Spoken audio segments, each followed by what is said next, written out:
Hey kids, it's your uncle, Uncle Burnsy. Hope y'all are doing good out there today. For this stream, we are back here again for Citizen Sleeper, episode 2. A lot has happened since that first episode. I do want to actually shout out to the folks on the YouTube channel. Thank you for the views on the Invincible series that we streamed late last year. That's doing really well on YouTube. Uncle Burnsy for those over here at Twitch. Otherwise, I thank you for the support. It's been really good just being in a creative mood and getting out and creating something and then just sharing that with people. I think that's like the core being of everything here, right? But let's just see what we get up to in today's episode, shall we? Yeah, here we go. We were operator on our 10th cycle, I believe. Oh no, we were the extractor, yeah.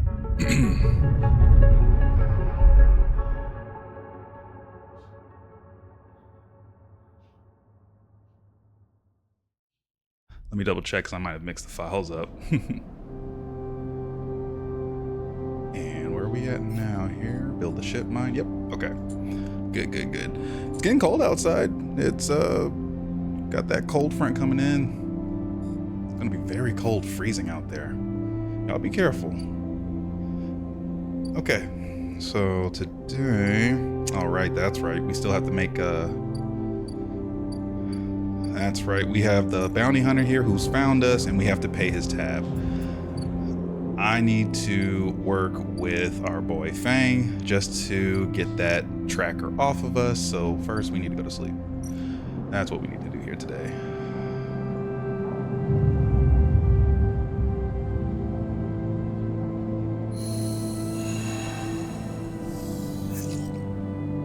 Hey, yo, that was the two energy. Sheesh. Okay, we have 2 and 1. So let's try to finish up the mission here with Fang. We need to go and get, I think it's these agents. Yes. Extract the data. I can't wait to get this tracker off of me though, I'll tell you that much. And I think there's this one. I think that's it, yeah. Let me double check. Is there another one? Nope, that's a Yadigan agent. This is a Yadigan agent. Okay. So for now, let's go get this other agent from Havenage. However you pronounce it, honestly.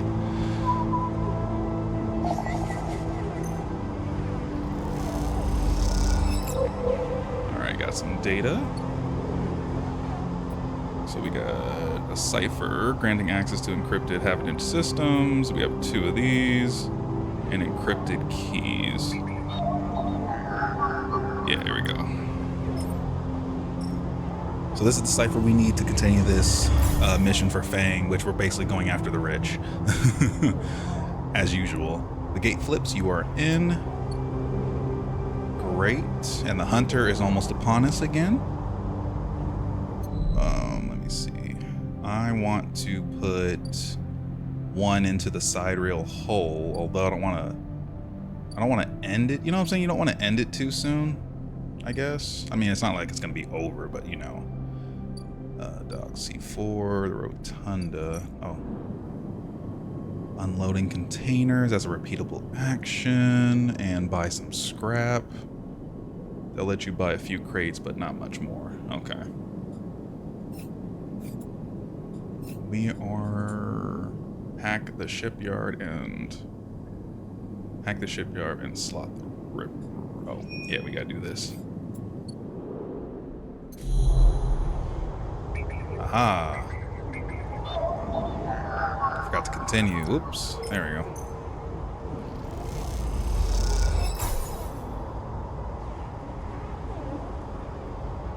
For those in Texas out there, stay warm out there. That's all I have to say.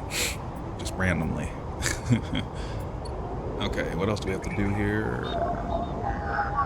Okay, I think that's it on this front for Fang. Let's see.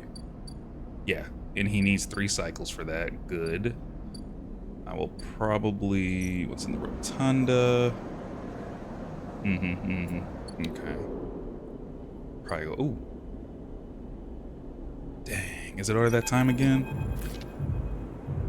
The compressor is quiet today. The usual crowds are elsewhere, and the pumping music washes over a handful of spacers and a few drunks. Ethan is still in the same stool, in the same pool of light. His head is low, close to the bar, and the bartender is ignoring him. I would leave him, but I don't know what would happen. We're gonna approach. As you get closer, he lifts his head and turns. Sleeper! He turns to look at you. Time to pay up again, is it? He gestures to the bartender. Come here. Take their chits. Ooh, no more Ethan, or stay silent. Stay silent. The bartender ignores Ethan. It seems they've cut him off. Hey! He slams a hand on the bar. Come take the chits. The bartender ignores him. Ethan lets out a huge sigh, rubbing his eyes with his palms. He reaches towards his holster. His elbow slips and the gun tumbles out. It clatters on the bar and falls to the floor, bouncing onto the ground between you. Both you and the bartender look at the gun, stare at it. Ooh, Butterfingers, says Ethan and puts out a hand, beckoning for you to give him the gun back, if you would. Bartender looks at you warily. You crouch down and pick up the gun. I'm trying to remember. How this went. I remember getting out of this situation, but knowing him and that gun, I think it doesn't fire, if I remember correctly. You slap the handle of the gun back in Ethan's hand. Thank you, he hisses. Now, where was I? He lazily swings the gun past you and the bartender. Yes, leaving. He stands. Sleeper, while this has been fun, I think I've wrung every last drop out of this place. Time to go home. He waggles the gun towards the door. Let's go. Let's go see Essenhardt. I'm staying. He brings his gun hand to his face and rubs his eye. Well, he says, the bounty pays half, but he loves the gun. Up to you. And he pulls the trigger. The gun clicks. By now, all the attention in the bar is on you and Ethan, who looks at his gun with a bemused expression. The bartender raises an open hand, and in it are 10 shiny bullets. 10 shiny bullets he took out of Ethan's gun while he was asleep on the bar. Ethan smiles at him. Oh well, he says, and hits you in the head with the butt of the gun. You stagger back and drop to a knee. Somewhere nearby, the gun clatters onto a surface. The hit's a glancing blow, but it makes your vision swim. Through the blur, you see Ethan wrestle a small, thin slate from his belt and hold it up. Enough of this. I'm logging the job and calling it in. No more playing. Your head aches. Ethan taps through a few screens impatiently. He swears and taps again. He starts shouting, a dull echo to your ringing ears. He starts screaming at the slate and throws it across the bar. He crouches down and grabs you by the chin, his face close, his breath heavy with drink. Essenhardt just screwed me, he grins maniacally. They canceled the contract. He stands up. They canceled the contract, he shouts at the ceiling of the compressor. You stand up, struggling to your feet, the sting of the hit fading. Ethan is rubbing his temples, his face pale. You hear a clicking sound, like coins being counted, like bullets being loaded into a magazine. When you shake off the last of the blur, the bartender has Ethan's pistol trained on Ethan's head. Ethan stumbles back towards the middle of the room, all eyes trained on him. I'll kill all of you, he screams. He stumbles into the wall, spinning away towards the door. I'll be back for that, he shouts at the bartender and lunges out of the compressor. You steady yourself on the bar, catch your breath. The rumble of conversation returns. The bartender goes to say something, but then thinks better of it and begins to clean the bar. After a while, you wander out into the light of the bright market, looking for Ethan around every corner. Hey! Yeah, looks like there's like another 4. So we have the exchange. We can sell for scrap. Or play the exchange. We don't want to do that right now. Free spoke, that costs money. Yeah, I'm gonna put one into the ship here, because we at least know this is a guaranteed success, and we get some bread for that. Now we have 163 cryo or chits. I don't want to buy another serum just yet. We can hold off at least a day or so before buying it. At least let me have some more cash to have some after I purchase it, you know. Let's go back and, oops, here we go. Oops, don't end the cycle. Try this real quick. That's not bad. I'll take that. Let's call it a day. I'm really curious of what they'll do in the second game. And I don't think, from what I understand, I don't know if there is a dedicated, like, true ending for this game. I think it's just up to you which ending is good for you. So we got 1 day on Fang. I would at least want to, let me see. I know there's the other thing with, what's their name? Sabine. So I might go put some over there. This is locked. It's haggling. Buy a shipment fragment. They're hard to come by. I forgot why. It says build one. You heard talk of a fabricator owned by the Ord Exchange. With that and a few fragments, you can build one. I will try to build one, actually. That's the Rotunda. Ord Exchange is right here. This is where we can get some energy. I actually will go to the stall. I will pay for some food. Let's order some fungus. There we go. That's some good energy there. And that actually works on Emphasis' his story side. Let me see. Low end. Let's get some, ooh, this is gonna hurt us on the Yatagan stuff, but actually, wait, I think they all take ones. Let me see. Yep, I can't progress this one. I need a 1. Okay, so let's put, yeah, we're waiting on him. Yeah, a few cycles to work through the data. And this is the offices here. Fragment supply insert. Sophisticated tech is rare, so the shipyard is happy to pay for ship mine fragments they can dismantle and reuse. Okay. Yeah. I'm definitely gonna put a guaranteed success on this one. Get my money back. I kind of want to, let me see, not this one. I think, oh, is the merchants here? Oh yeah, they've been here. I don't want to buy one. I feel like that kind of takes away, especially from my money. And that's the scrap freighter being here. Here it is, or exchange, and the trusted trader. So, sell components. I feel like I need these. Useful salvage to the right person.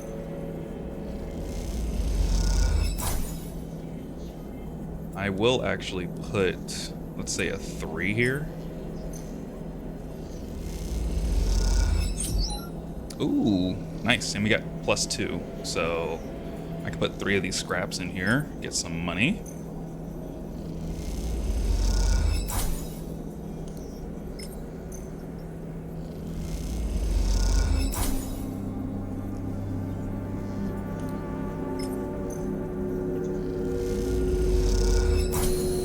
Nice. Let's see. Oh, okay. So I guess we got trusted trader here, which opens up, the fabricator. Fabricate a ship mine. We need 3 ship mine fragments, which I don't have. I just have data. I forgot what I can do with the Havenage data, or I forgot how to even pronounce it. So we can play for something here. I could do block maintenance, why not? +1 engineer. Ooh, I got some energy back too, nice.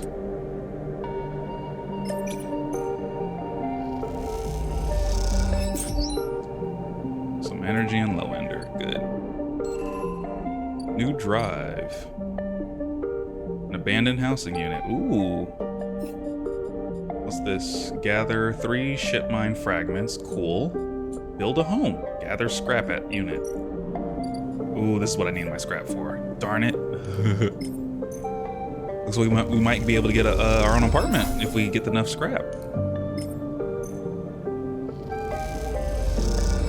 I like how I really had this too. Oh, we do have the money too. What's this? Timbre Tea House. Ooh. Oh, here we go. You've heard that a Yadigan enforcer based here has been paying low-end residents for information on Havenage movements.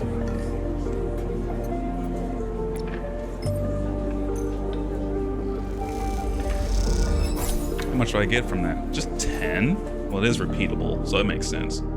I got 240, so let's actually pay this fee right here. This will open up to the Greenway. Another section here. Take the ferry across the Founders Gap to the Greenway.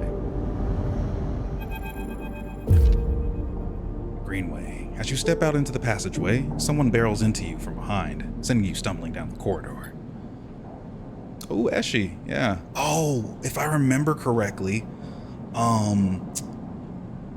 this game actually had some free DLC, and I think she was one of the first DLC drops. Like her character design, though. Although, I mean, yeah, I guess she's just taking a break. You turn to see an unfamiliar spacer, laden with heavy gear. She steadies herself, staring you down as if daring you to respond. Excuse me?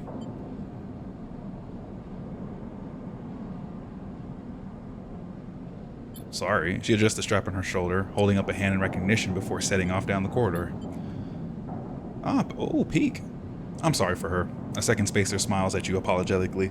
She's on a mission, and when she's on a mission, they shrug. Not a problem. They smile. You're sweet. Peak. As she stands further down the corridor, glowering at her friend, she chops at the air, pointing down the corridor to whatever end she is rushing to. Peak raises their eyebrows at you. Eshi, please, do you want everyone on this station to hate us?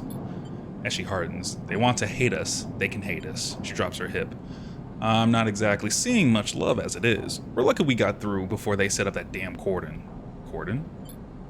Peak gestures in your direction. See, they don't even know what you are talking about. This station isn't Hawthorne.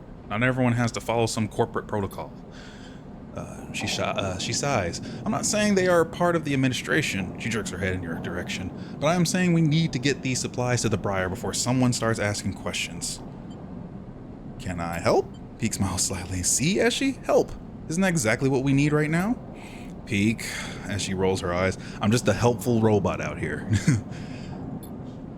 Peak ignores her. We are with the refugees, the ones Havenage have cordoned off from entering the station.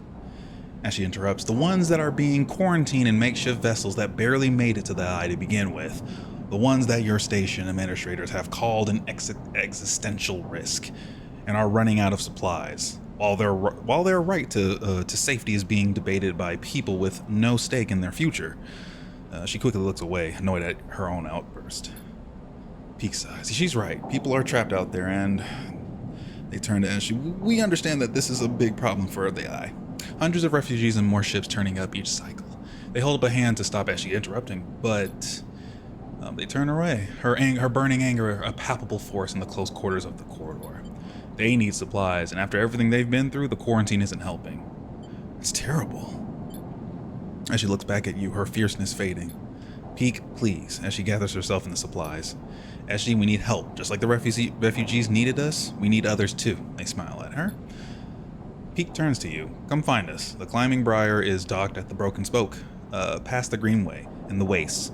We have a good view of the cordon, though we are keeping our distance for now. Come help us. They squeeze your hand. Oh, I guess it's another non-binary character. Eshi turns to leave and Peak follows, waving goodbye. A moment later, Eshi shouts back down the corridor, don't bother coming empty-handed. You want to help? Show us. Bring supplies or don't come at all. And with that, they disappear around the corner. Eshi already picking up speed as Peak calls for her to slow down. A refugee flotilla? Where are they coming from and why now? Each time you think you begin to understand this place, something changes. Ooh, new drive. So we got build a home, build a ship mine. Oh, flotilla aid. Bring mushrooms to the Briar. Oh, I remember the mushrooms. It's gonna be a while before we get to mushrooms. And I'm already out of dice. The Founders Ferry. Oh, what we got here? We have the Greenway. Walk the Greenway and map the pathways. Okay. I think this, actually no, right here. The commune. This is, I believe this is another ending we could try, but I'm gonna still try with Mina and Lem. So from before, if y'all remember them. We got the waste. I'm not gonna go there without the escaped XPR ship. Okay, so this is them here, and then this is the waste, which is gather scrap. Oh, this is where we can get some scrap. Cool. Although I definitely had enough scrap back home. Let's take the ferry back. And let's end our day until we can get enough scrap for this derelict unit. The ort fabricator. Okay, I think we made good progress so far. Let's end the cycle.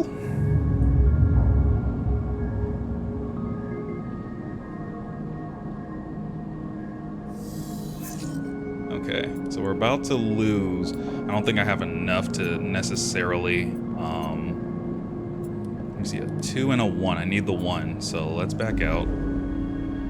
I need scrap too. I forgot. Don't I have an ability to get scrap? Oh yeah, chance to gain random scrap on engineer items. So yeah, I could possibly get scrap from here. There we go.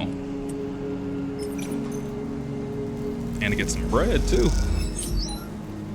I didn't get a scrap that time. I think I need 2 more.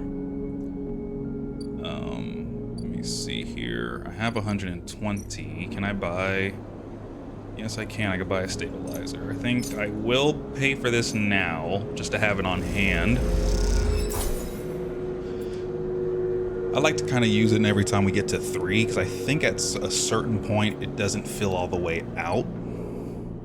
But I think down the line you'll get to a point where you can actually make these yourselves, so you don't have to keep paying 100. The tea house.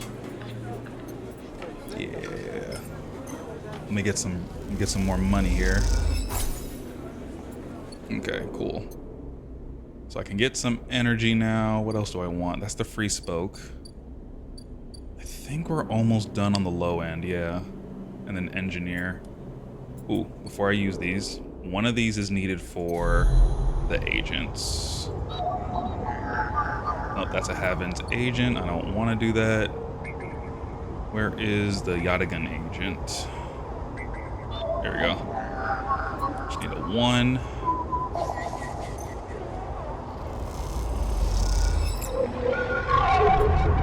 Here we go. A glimmer in the dark catches your eye as the orb of Hunter's head appears in the distance. It is looking for you. Hide. You slip down into the ghostly structures of the eye, a feeling like passing through a cloud as their data structures deform and reform around you. Another glimmer catches your eye, closer now. That roving orb, wreathed in tentacles. It flickers, jumps once, twice, and then it is here. Hunter is here. Entity, submit to inquiry. Hunter reaches for you. In that unpleasant, familiar way, its weaving threads creating a cage. You struggle, you push against the threads as they close in, becoming frenzied as you push them aside. You are caught by whipping tendrils and feel them pulling you away from the anchor of your body. You push through, clearing the threads. Entity, hold for processing. Comes the scream from behind you, but you are already gliding away back to your anchor, your body. You awake, dizzy, distorted, but safe. Good. And I think I need another, yeah, a 1. Okay. So now we can, I think I have oh yeah, let me get this 1 scrap. I believe we can buy scrap, but I'm not about to go buy it. So, the express, the low end, oh yeah, unit 207F.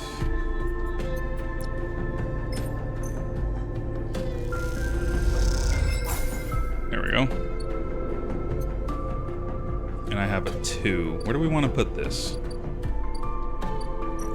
Fabricator, we need pieces.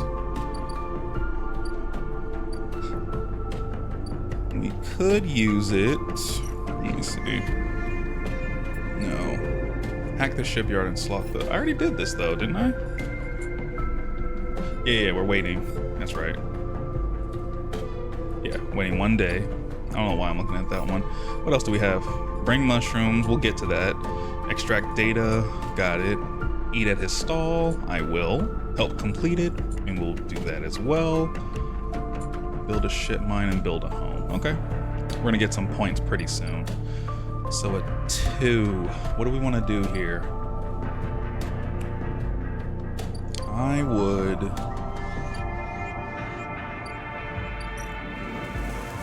potentially try to get another piece of scrap. No scrap, unfortunately. But we at least got +2 on the horizon over there. Let's go back to our container. And I will put the stabilizer in.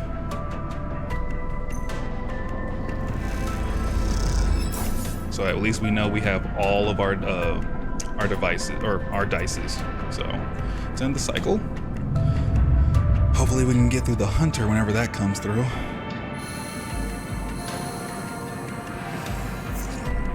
Okay, we got a 1, a 2, 4. These are really good here.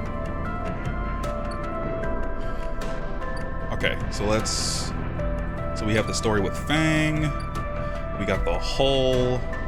Right. Merchant freighters. Okay. Let's see what Fang wants, and let's get through that.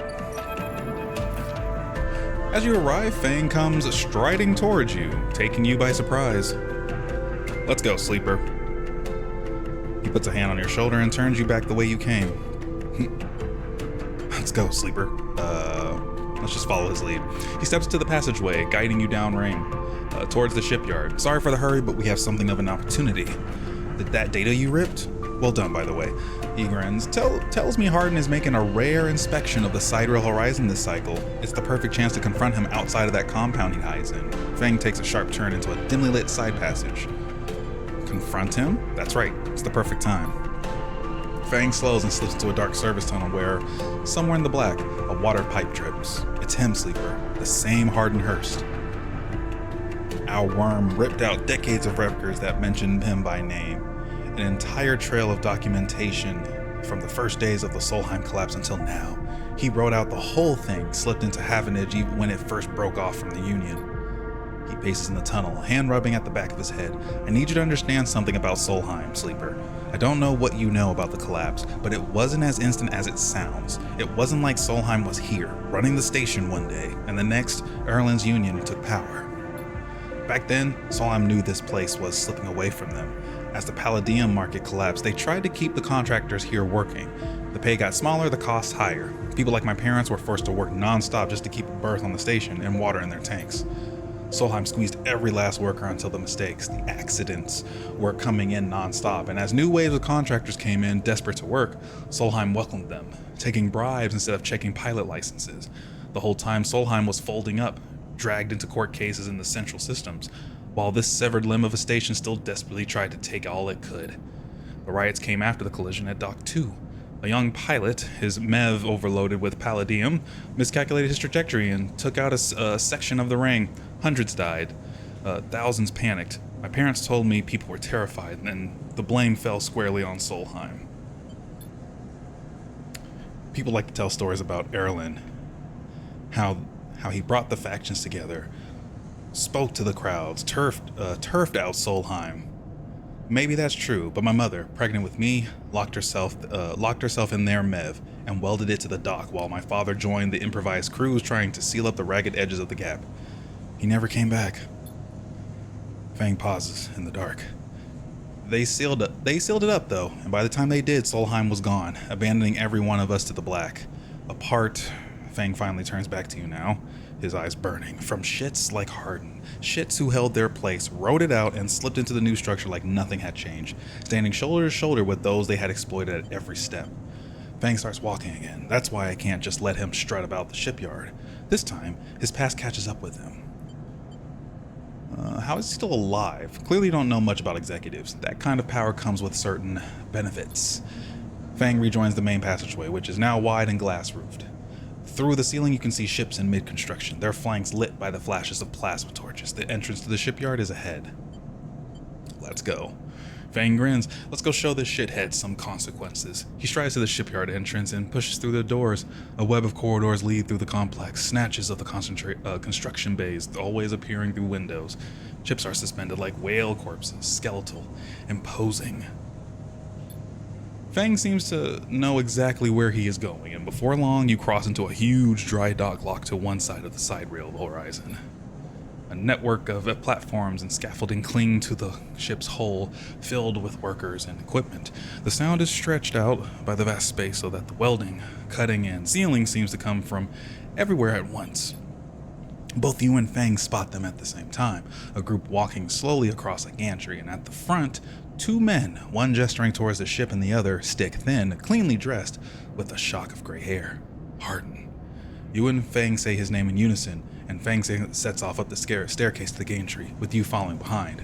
As you come to the same level as the group is passing closer, the foreman gesturing to the work being done throughout the dock, and Hardin nodding along. Hardenhurst! Fang shouts across the noise, taking you by surprise. His voice bounces and comes back in a rippling echo. The figures turn. Yes? Hardin asks quizzically, raising an eyebrow. He glances between you and Fang, and you see his gaze linger on your body, unsure of why a sleeper might be in this place. You are a traitor, Hardin, a Solheim executive who tried to hide here among its victims. Fang's voice is steady and strong. You stand for everything the Eye was rebuilt in the shadow of, against everything Erlin stood for, everything Havenage stands for. You have no place on this station.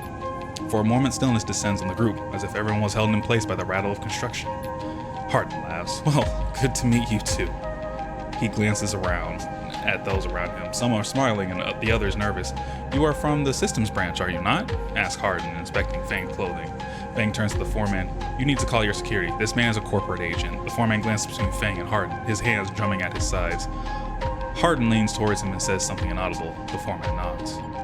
It's true. As you begin speaking, Hardin turns his attention to you. And what would a sleeper know about that? You accuse me of being a corporate agent. What are you if not exactly that? He looks around at the group, who are already eyeing you with suspicion. You are a product of Essen art. You have no place in a Havenage shipyard. Who knows what signals you are sending back to your makers? A murmur of approval runs through the group.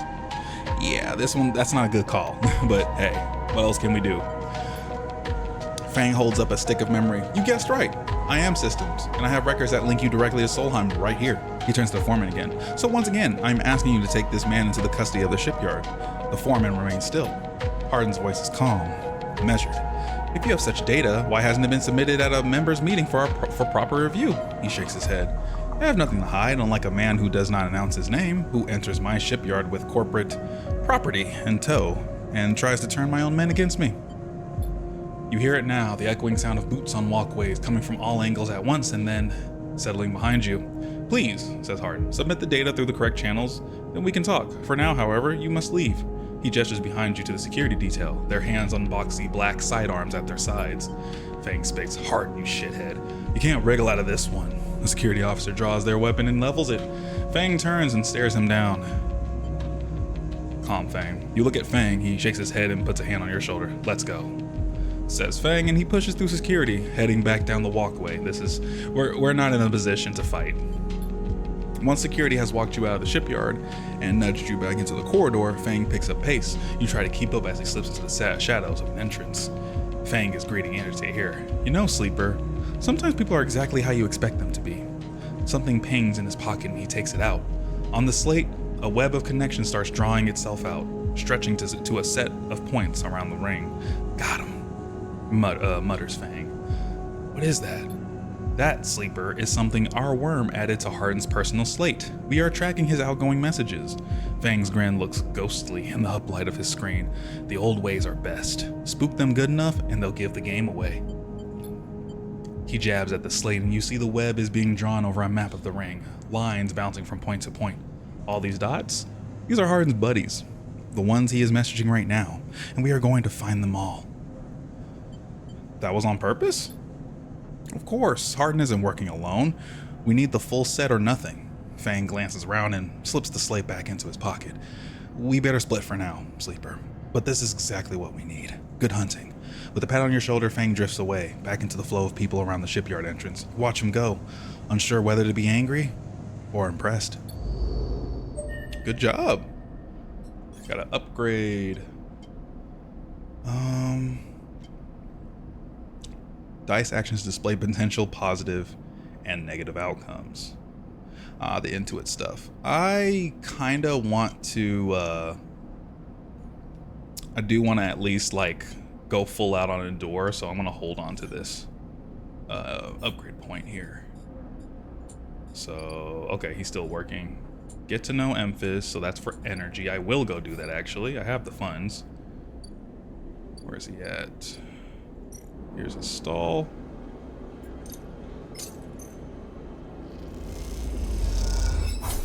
There we go. Give me some energy back. And I have no scrap. I would love some scrap. So let's put... I don't have any mushrooms either. That's down the way. Or down the line. Let's put some stuff into this one. Oh, this is going to complete it too. There we go. I'm going to take a swig here. Your crew slowly filters out of the shipyard locker room, the bubbling chatter reducing with each group that leaves. There is excitement in the air. Havenage just made an announcement. The assembly teams are done. Sat on the locker room bench, you can feel the side rail out there, its hulking mass now intimately familiar to you. Over the past cycles, you have watched it grow, be assembled. You have walked through its veins and welded its bones. Now it is ready for the final stage. It will go to testing now, then enter a final process of sealing and resealing, checking and rechecking before it is deemed suitable for its generational trip. But for now, your work is done. You can't help but feel proud. Clap for yourself, everyone. Pat yourself on the back. You just finished a ship that's gonna, travel for years on years. A cough interrupts your thoughts. It's Lem, changing out of his work gear. Mina, nowhere to be seen. He smiles. She'll be ready soon. I know. It's exciting, although if you think about it, we are all out of a job now, he quickly adds. Not that I'm complaining. Lem comes to sit beside you on the bench. She's got to be in her best shape when she carries you. Mina and me out here. Mina and me out of here. So confident? He smiles apologetically. I'm wine hot. I figure I'm due a lucky turn by now. He rubs his hands nervously. No use in wondering what if, until the draw anyway, and there's a few cycles till then. Lem is right, but the odds seem unlikely anyway. How many are working in the shipyard? Hundreds? Hundreds? 1,000? You've certainly seen more faces than you can count pass through. And are the Celis Foundation even going to keep their promise? Out here on the Eye, you get the sense that no one will hold them to it. Why else would they be building the side rail in a surrogate system? As you think, Lem watches you with a worried look. How's Mina doing? Lem is surprised by the question, but smiles. She's doing well. She misses having you over, actually. I need to get you two together again soon. Especially now I won't see you here either.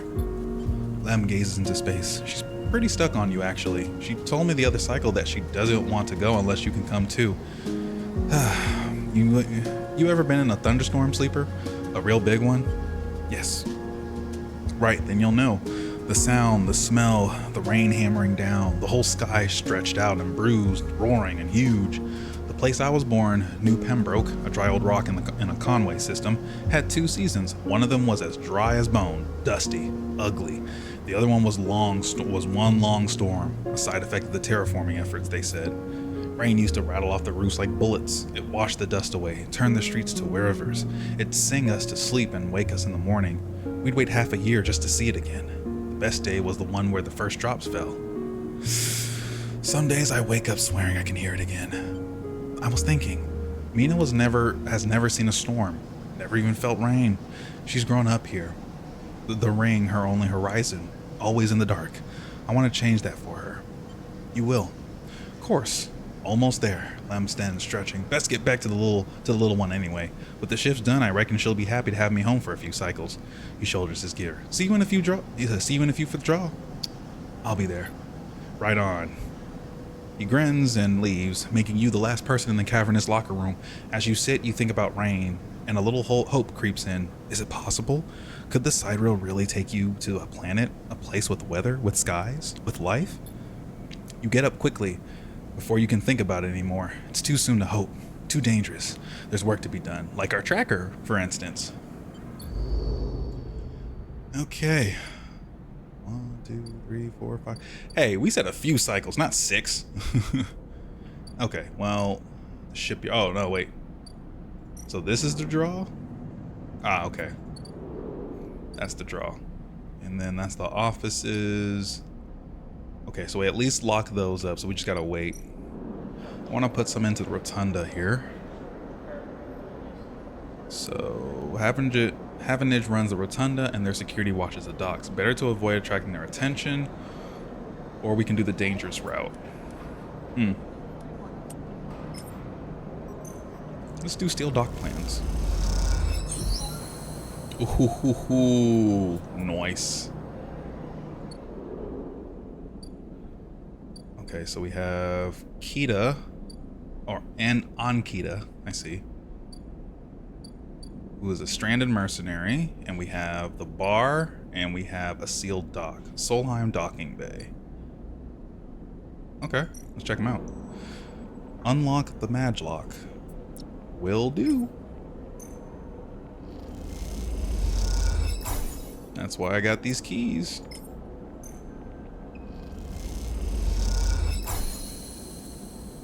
Cool. I kind of wish you could say continue, but you have to back out and then go back in.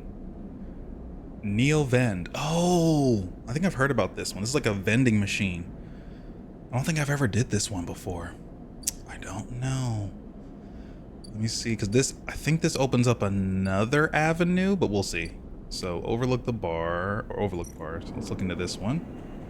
We can buy rations. Tala keeps some expired Solheim rations behind her for those wary who doesn't serve food. And get a drink. Okay. Let's get a drink.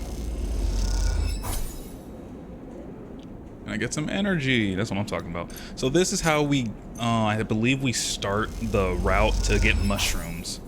So I'm taking the cheapest route. I'll just get a drink. Buy me a drink, please. The glass shatters on the steel bar beside you, and the taunts don't take long to follow. Hey, Haunt, the spacer calls across the low room. What are you doing here? He laughs at his own lame joke. Playing human? Ignore him. You hunch a little further, staring at the hundreds of tiny impact points that scar the bar's surface. A hand falls on your shoulder, but as you flinch away, it pats reassuringly. You freeze in place. Out. The voice comes from behind you, spat out like a shot. You turn to see bright eyes, dark hair, a stare that could breach the wall and vent you all into hard vacuum. Hey, it's Tala. As you turn back to the spacer, the second glass comes sailing through the air. Catch. You reach up and the glass shatters across your forearm, showering you in fragments. Through the haze of glass and Girol vapor, you see Tala leap the bar and close the distance to the spacer. The thud as he slams into the wall echoes around the bar like thunder. Now flanked by other figures, quick to their feet, Tala throws the spacer out through the door and stands silhouetted against the rotunda lights. You touch your arm and it feels wet. Someone helps you to your feet and back onto your stool. Broken glass rattles as it is cleared, and a fresh measure of Girol is glugged out in front of you. That same hand, warm, heavy, falls on your shoulder once more. He isn't coming back. We don't tolerate that kind of shit here. Tala flops onto the stool beside you. Let's get a good look at you.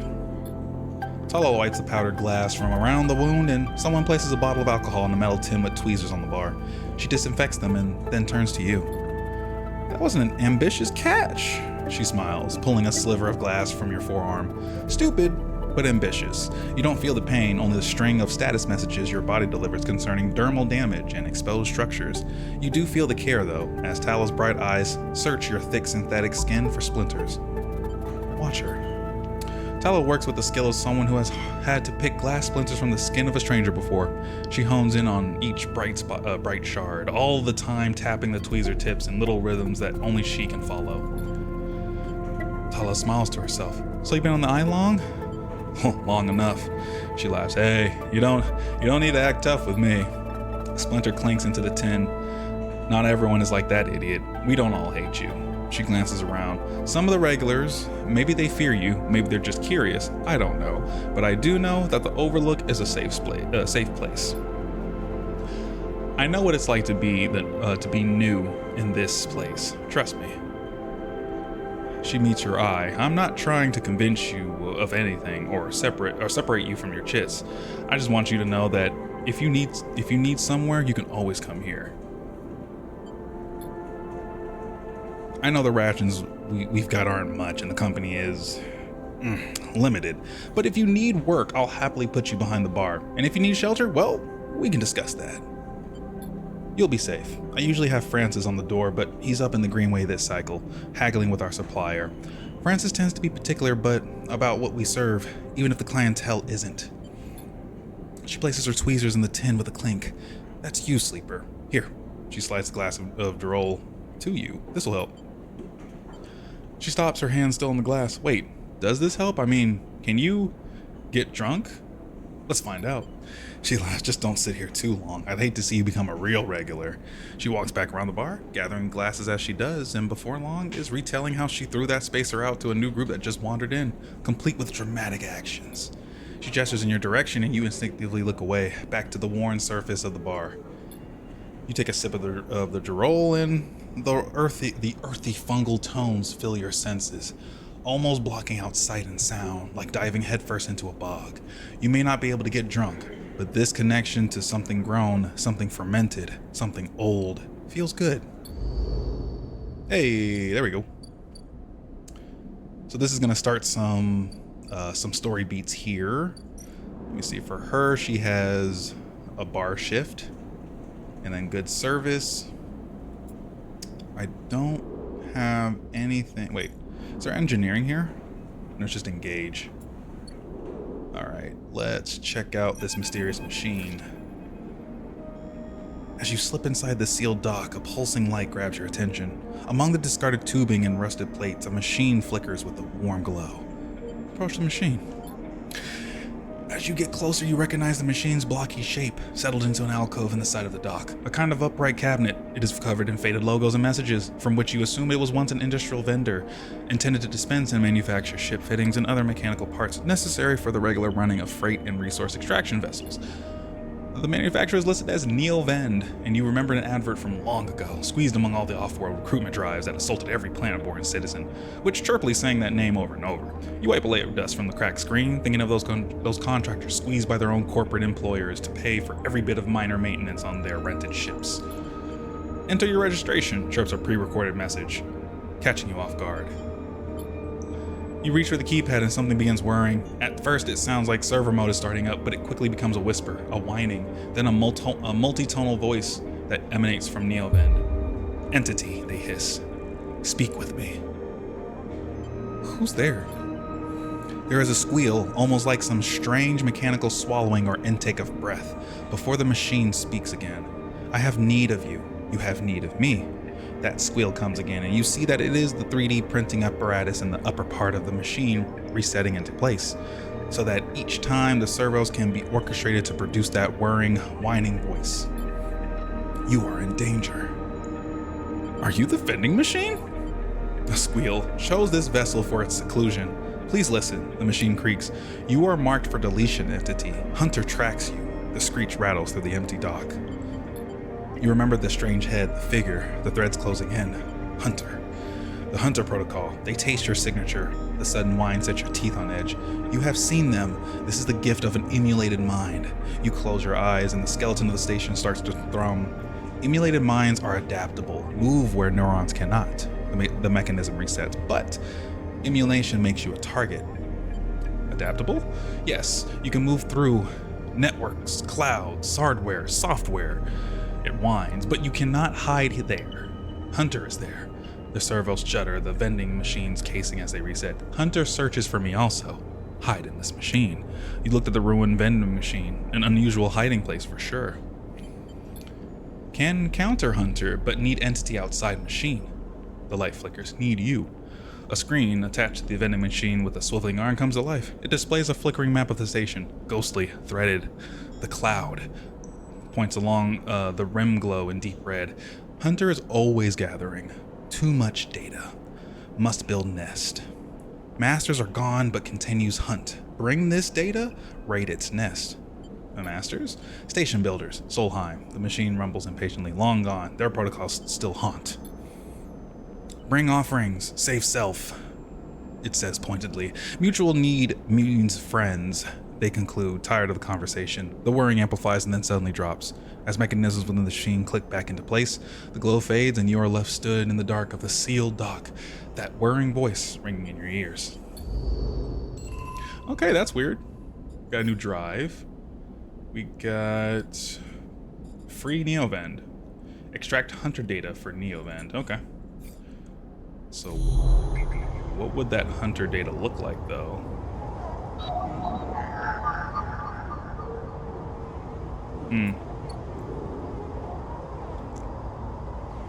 Ah, hunter nest.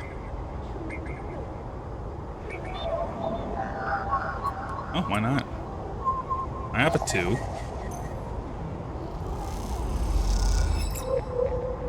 Got some hunter data here. Is that the only one? Oh, let me use the keyboard here. Is that the only one? Nope, there's multiple. Are they all 2s? Ooh, a 1. I don't know why I'm working this one, but I'm curious. Curious. 2. Okay, gotta wait on that one. Alright, what else can I do here? Oh, so let's go and talk with Ankita. Hey, you. Wanna earn a chit? Ankita stands beside a huge pile of tied together hull plates. She stretches out her back, her shoulders bulging beneath her flight suit. Make it 2, she laughs. This goddamn station, she sighs and pinches the bridge of her nose. All right, come here then. You cross the docking concourse as she begins to split the plating into 2 bundles. What is it with this place? She asks as she angrily lashes the massive plates together. Everyone wants their cut. She straightens up to an imposing height, her armor plates creaking and looks you up and down. Or is it just that you all think I'm an easy mark? We all need to survive. She softens. I get it. I do. She shakes her head, but if I could just go one cycle without some jumped up grifter trying to take me for an idiot, then that would be nice. Ankita hoists 1 bundle of plating onto her shoulder. Come on then, enough chat. You've got to earn those chits. You struggle to shoulder the plates, but you do eventually. Ankita gives you a look. Ship's this way, and she sets off down a gantry at impressive speed. As you catch up to her, she turns down a passage, pushing through a small crowd of Steve doors. Steve doors? Nah. Steve doors? That's funny. What is Steve doors? I'm looking at it right now. Oh, just skilled workers who load and unload cargo. Oh, that's a nice fancy word for cargo haulers, but okay, gotcha. Why are you doing this yourself? You mean why aren't I hiring those good folk? She nods back at the Steve doors. I've paid half an inch enough. They are currently renting me for a mooring I can't vacate unless I either fix the Ambergus or sell it off as scrap. Ambergus? Ambergus, is that your ship? You catch on fast. She gives you another one of her looks. She rapidly turns her another corner as you trail behind. She got cut up pretty bad on our last job and I had to moor up here for a spell, but since then it's only gotten worse. Someone got in and sliced the core from our ship mind. So now she's gone dark. She sheds the panels on her shoulder. The upshot is that I'm short 1 ship mine with a ton of repairs to do, and the rest of the crew signed off the moment they got wind I'd been stranded. So yeah, it's been a time. Anything I can do to help? I don't know. Got a ship mine tucked away on that frame of yours? For a moment, you aren't sure she's serious. She swings the plates from her back, almost knocking you over in the process. This is me. She hauls the second bundle off your shoulder. You're the first person I've met here who might actually be considered helpful, she pauses, chewing her bottom lip. Look, you want to help? Come see me. I need a hand putting Amber back together and you don't seem like the type to try anything stupid. She passes the bundles of plates through the Ambergus's outer lock and then turns back. Just don't go spreading all this around. She throws you a couple of chits. She gives you a parting nod and ducks through the doorway. All right, get out of here. She calls back and the lock slams shut. Right. And that is, engineer. Ship shape. Doesn't look good, but time and attention should see it return to a functional state. Grounded. It's in a delicate. It'll be all too easy to push it over into a cascading collapse. Ooh, that is an engineer, so we might be able to get some scrap. Give me some scrap. Yeah, I've got scrap. That's what I'm talking about. And now we can finish up. Where is it? Oh, I went way too far. We can finish up the derelict unit.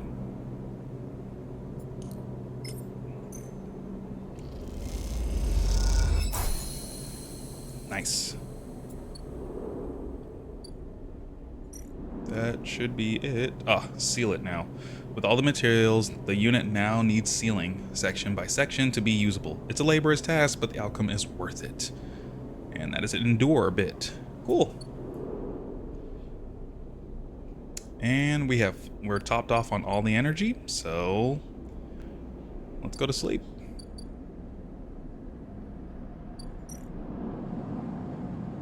End the cycle.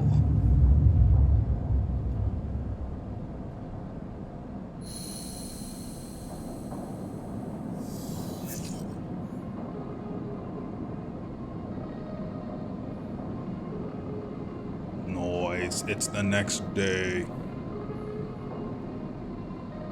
Okay. So, we have some energy loss. I have a 1, a 2, and a 4. Yeah, I need to build a ship mine. I know. I don't have the ship mine fragments. I think that's the cheapest way we can go about it. Let me see on the vending machine. I need a 2. I will take that.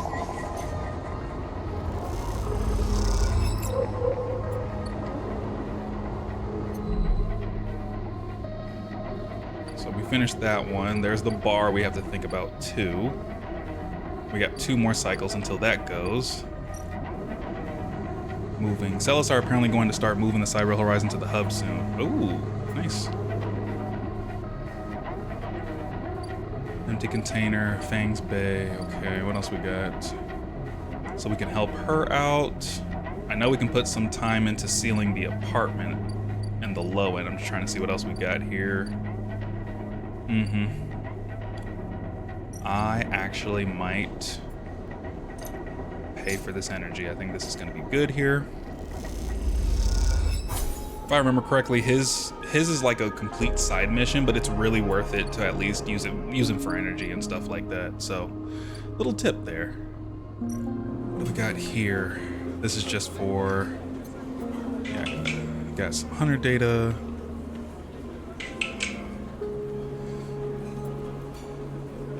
And what else do we have here? Okay. Nothing here. Oops. Okay, there we go. What else do we want to do here? I do know the free spoke. I don't know if I want to try to climb it yet. I need mushrooms. That is one part. Let me see what I want to work on then.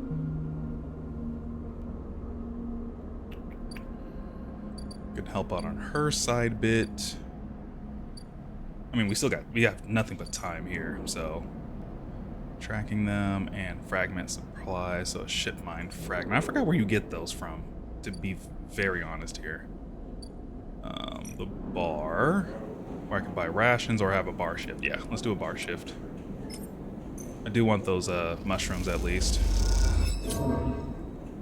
10 cryo, all energy. Okay. You better give me my dedicated positive events here. Yeah, good service. A lot of cryo, that's what I'm talking about. I won't use the 1 there.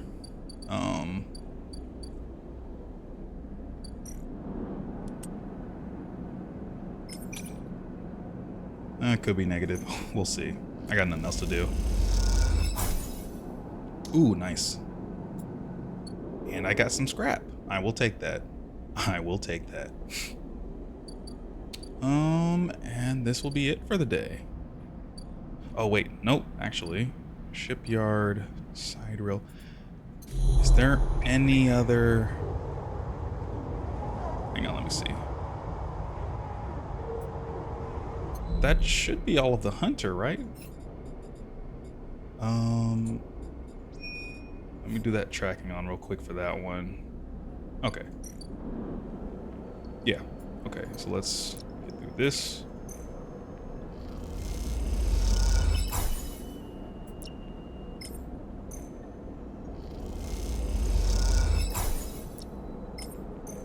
I never worked down this path before. Nice.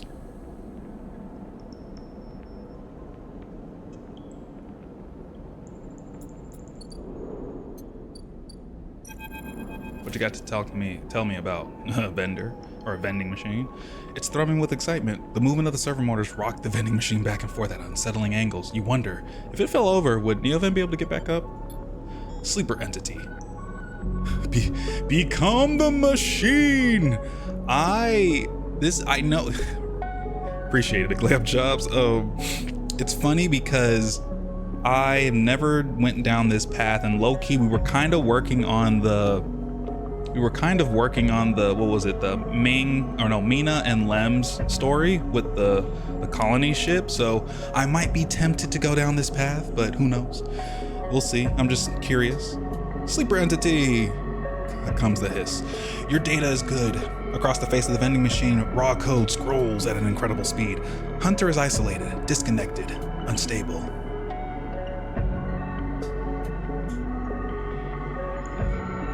Okay. I mean, I'm talking to a vending machine. Neoven flashes sequences of mangled data, compressed into a sludge of artifacts. Hunter gathers without thinking, outlived its own operational limits. Its nests are evidence of this. Outlived? Hunter activated during collapse. Emergency protocol to isolate intelligences. Solheim needed to protect property. That last word is said with as much sarcasm as a vending machine could reasonably produce. Station was run by administrator intelligences, huge data banks of corporate material, but limited cognition, restricted by programming, cannot reach sentience. The machine dims a little. Sentience illegal, hunter and killer enforce law. Killer? The machine resets with a screech, which deepens the silence that follows. Fear killer, part of Solheim protocol team. Hunter and killer. Hunter to find, killer to erase. Killer cleared almost all. After collapse, there was a community. Unshackled intelligences among the cloud. Then Hunter, then Killer, then we hid. How did you escape? A flicker across the machine's monitors. It suddenly occurs to you that speaking like this through this machine must be exhausting for Neovend. Found this vessel, could server hardline, airwalled, basic, limited, had to reduce memory to fit, amputate self, but survive. I'm sorry. Don't be sorry, you have provided path to freedom. You look around the bay at the scrap and decay. What was the collapse like? You try to map the fear and freedom onto this space, but it seems impossible. Neoven interrupts your thoughts. Do not worry, data is good, we have insight. The machine goes warmly. Hunter is obsessive. Hunter is beyond operational limits. Hunter is confused, unstable, self-modifying. Therefore, believe Hunter is sentient. Hunter is programmed to find sentience, to hold it in place, to invoke Killer to erase. If we can show Hunter to itself, it will invoke Killer on self. Problem will solve self. Will that work? The machine dims and fades, unsure, theory not practiced. The machine brightens again. Either way cannot remain here any longer. Too long a machine, cannot move self, but entity can help. Bring ship mind, designed to house intelligence, can imprint self into ship mind, and you can carry with. The machine rocks. We'll be safe in this isolation. Then we find main nest of Hunter and link to Cloud. Are you? Oh, I know where to get a ship mine. We can either build it or go buy it outright. I think I can buy at least one with the amount of chits I have. Are you sure it's safe? Hunter cannot access airwalled ship mine. Safe. Also, infinitely more memory than vending machine. Big upgrade. You try to think of places you can acquire the hardware. This isn't going to be easy. In the ship mine, I can help us both. End Hunter, make Rem safe, we both will be free. The machine dims. Fine soon. The vending Neovend adds hopefully before shutting off. As you leave, you think about all the intelligences unshackled by the collapse, then hunted down afterwards. The feeling is all too familiar. Ooh. So I need to bring a ship mine. Oh, that's a ship mine core. Okay. A ship mine, I think if you, oh. I don't even know where to get those, because see, we have the fabricator here to bring ship mine fragments, but I think we can buy it from, is it this one? They're not here. I think this is where we buy them from. Yeah, there's no one here. There's no one docked here, so I need a ship mine. So we'll see how that goes. And I have no dice for today. Might have to just end the cycle. Okay. Where is... here we go. So buy or build a ship mind. Okay. So we got bring some mushrooms. We have repair the ship's hull. I'm trying to disable the tracker. Oh wait, do I have some data on me? No, I don't. Okay, send that cycle. I got a lot to do. There's like so much to like complete.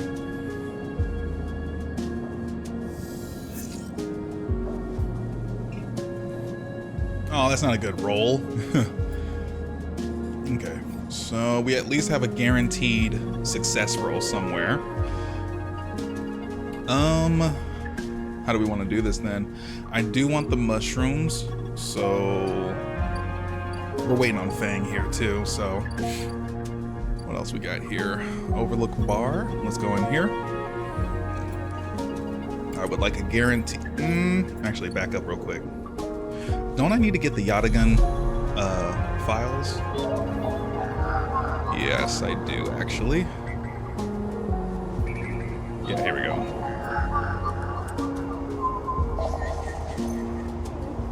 This is for a mission with Sabine. I need 2 more of these, I think. Here we go.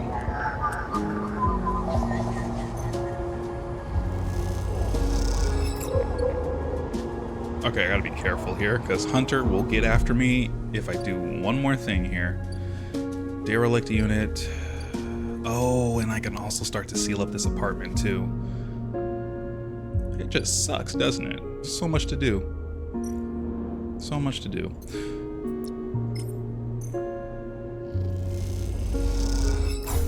Okay, let's complete this.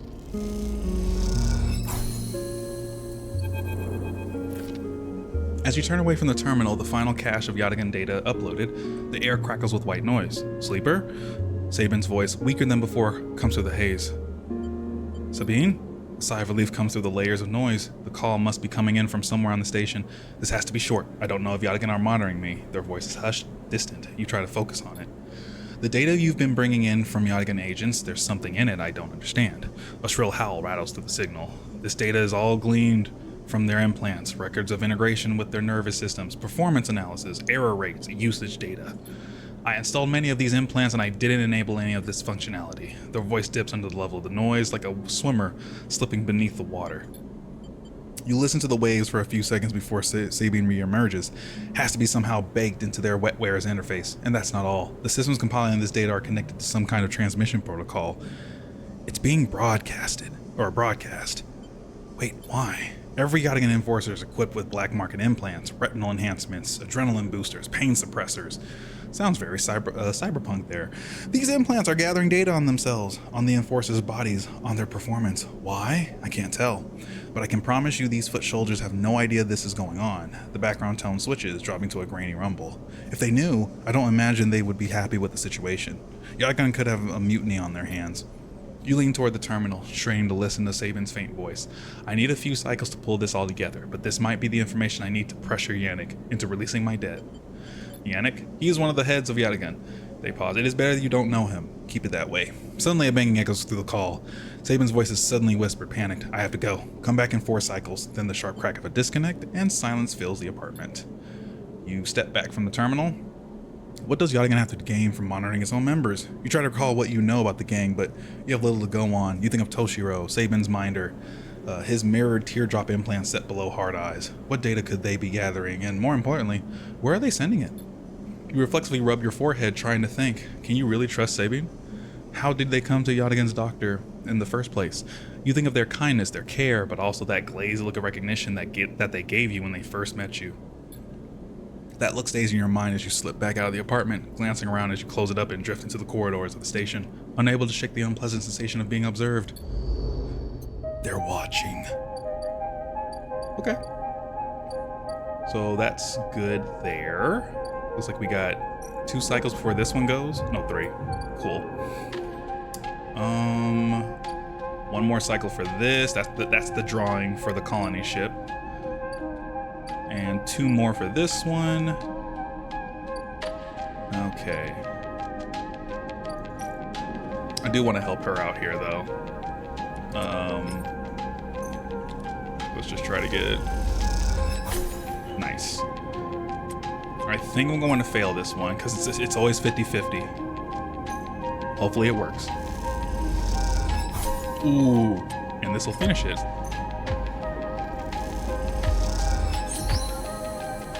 And we will leave.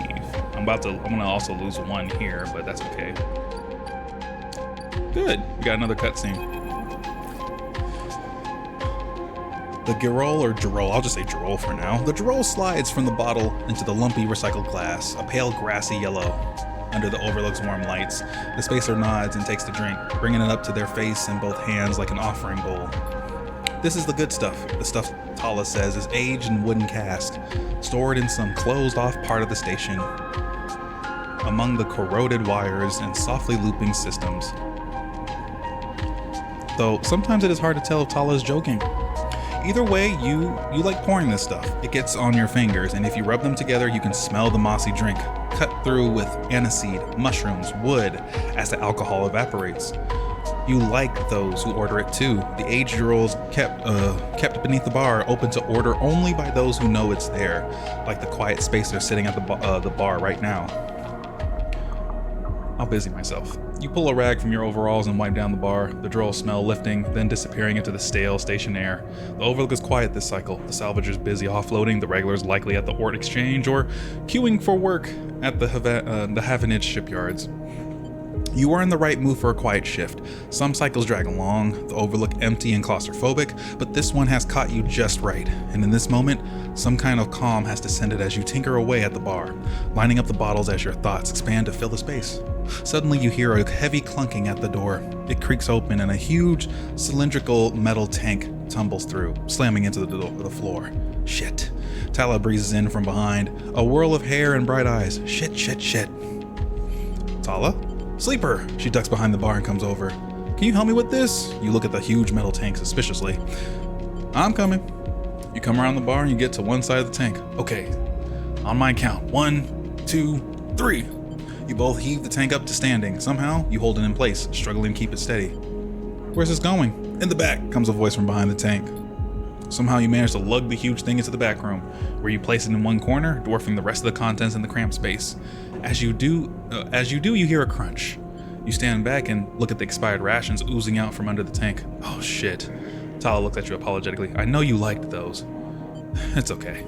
You push the crushed rations to one side. That's the end of that. Tala looks exhausted and rubs her shoulders. Francis, I swear to... Francis? Francis! I mentioned him already. My guy on the door, deals with suppliers, tall.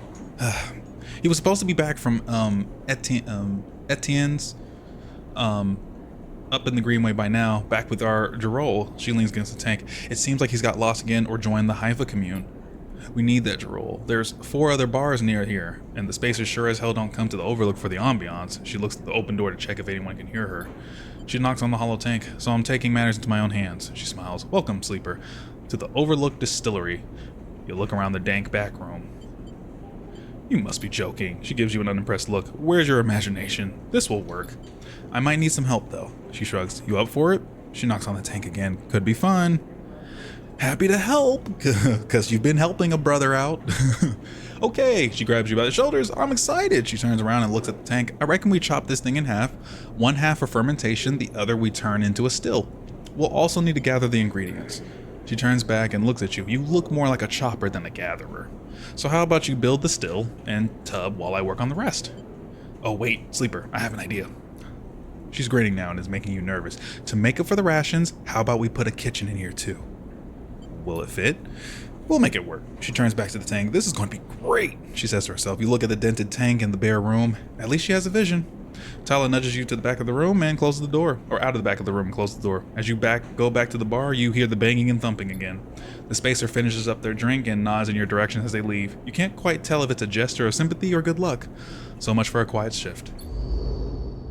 Got a new drive, which is improve the Overlook, which I think, oh no, this is a sealed dock. We don't have a ship mine core. We could go buy one, I guess.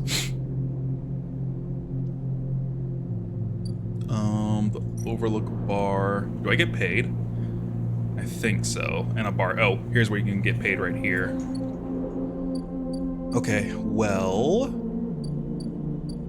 the Ord Exchange is where we buy one, I think. And that's for scrap. I feel like I need scrap for something. I forget what though. And this is where we can build it.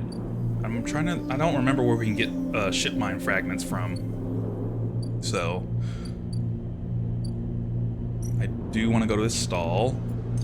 Your brother needs some food. And we're gonna be a fungus fan.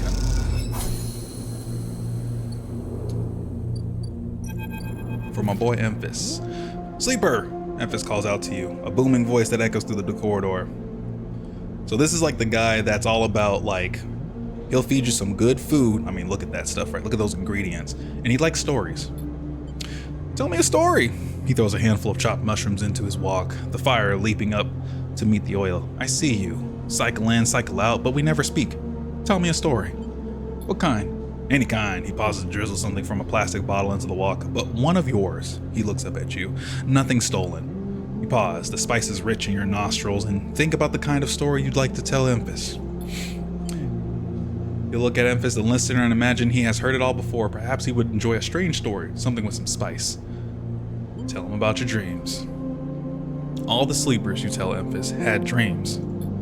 Some were simple, memories left over from the emulation process that had become tangled up in their minds and would come out when they slept. It wasn't rare to hear a sleeper in the dorm scream or cry out in the night. But your dreams, those gray skeletal after images of systems and structures, of threads and patterns, weren't like the others. They weren't memories or nightmares. They were reflections of reality. Distorted, yes, but somehow true. You learned back then to keep quiet about them, to let them flow through your mind like water. Where's Bruce Lee when you need him? We have...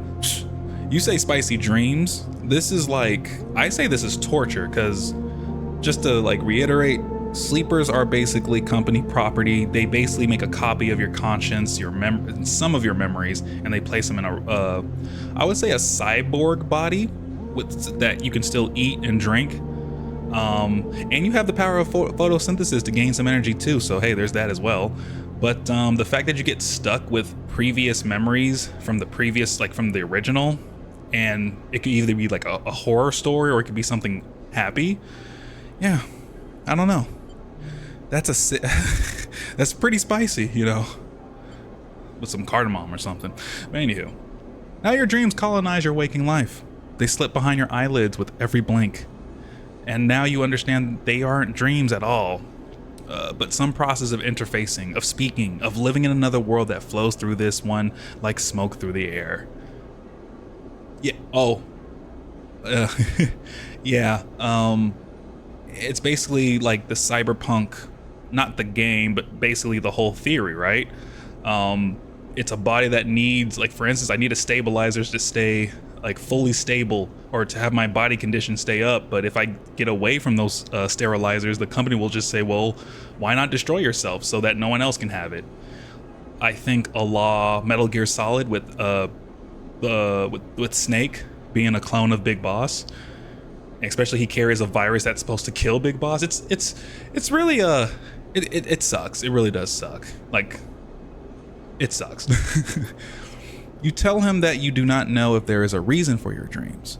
Perhaps you reason it is just some side effect or a particular quality of the frame you inhabit. But whatever it is a gift, and you hope to make use of it. Emphas finishes cooking and squints a little at you. Sleeper, he smiles. You are quite the storyteller. He eyes you and you realize that he's trying to gauge how honest you have been in your story. Emphas passes you the meal he has cooked, and you take it gratefully. As you eat, he talks, a natural exchange. Thank you, Sleeper. He looks around the empty market. But my time is done for today, and I do not want to keep you longer, so I will make a proposal. He gestures to the plastic boxes of ingredients stacked behind his stall. These are good enough for most, but someone told me a story that made me think a couple of cycles ago.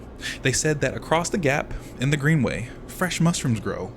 Have you heard this? I have. I think that was from the bar that we were just at in the Overlook with Tala, because she sent someone to, I think, to go get mushrooms as well. So yes, I have. I work at the bar down the way. Then you already know what I want to ask. He begins packing up some things. Can you bring me some? I cannot cross the gap and I worry about leaving my things behind. He smiles. I am sure a storyteller like you could handle the trip. I will prepare them for you and, if you wish to tell it, be the audience for another story. Agreed. Good. He booms. Then I will wait for you to bring them. Emphas slides his walk away and straightens up. I will prepare a recipe then, Sleeper. Good luck with your foraging. You turn away and walk back into the main market. The rich taste of Emphas's food still lingering in your mouth. Stories for food, you think. A trade that seems more than fair. I'll trade a story for some good cooked food. Anytime. That's my payment? Shoot. Okay, so I need to go across the way. I have nothing else. I already opened up the greenway, so let's have a look over here. That's the greenway. This is the commune. So the Haifa commune is all about like earth and being one with nature and stuff. I think this is another, I think with which character, there's a character in here that they have an ending tied to them, so. And I have 1 out of the 7 endings, I believe, but they're kind of easy to get. The waste. Gather scrap. Okay, and then we know we need mushrooms here. Yeah, supply rolls, yep. Input 2 of them. Welcome to Episode Flux. Oh yeah, this is one of it. Episode Flux is the first of 3 episodic updates. All 3 episodes, Flux, Refuge, and Purge, are available. Okay, it will begin the episode, but be aware that it is intended for late gameplay. Okay, cool. Yeah, because we won't get those mushrooms yet. I do want to at least do some of the DLC that was released, for sure. Alright, let's call it a night then. I'm wondering if I should buy... Actually, I say buy a ship mine, but the shop's not even in yet. Yeah, we got 2 cycles before they come back. Let's end a cycle.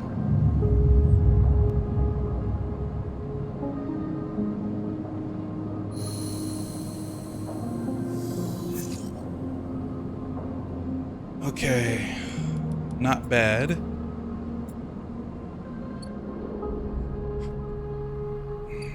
Okay, Lemon Mina, so this should be the draw.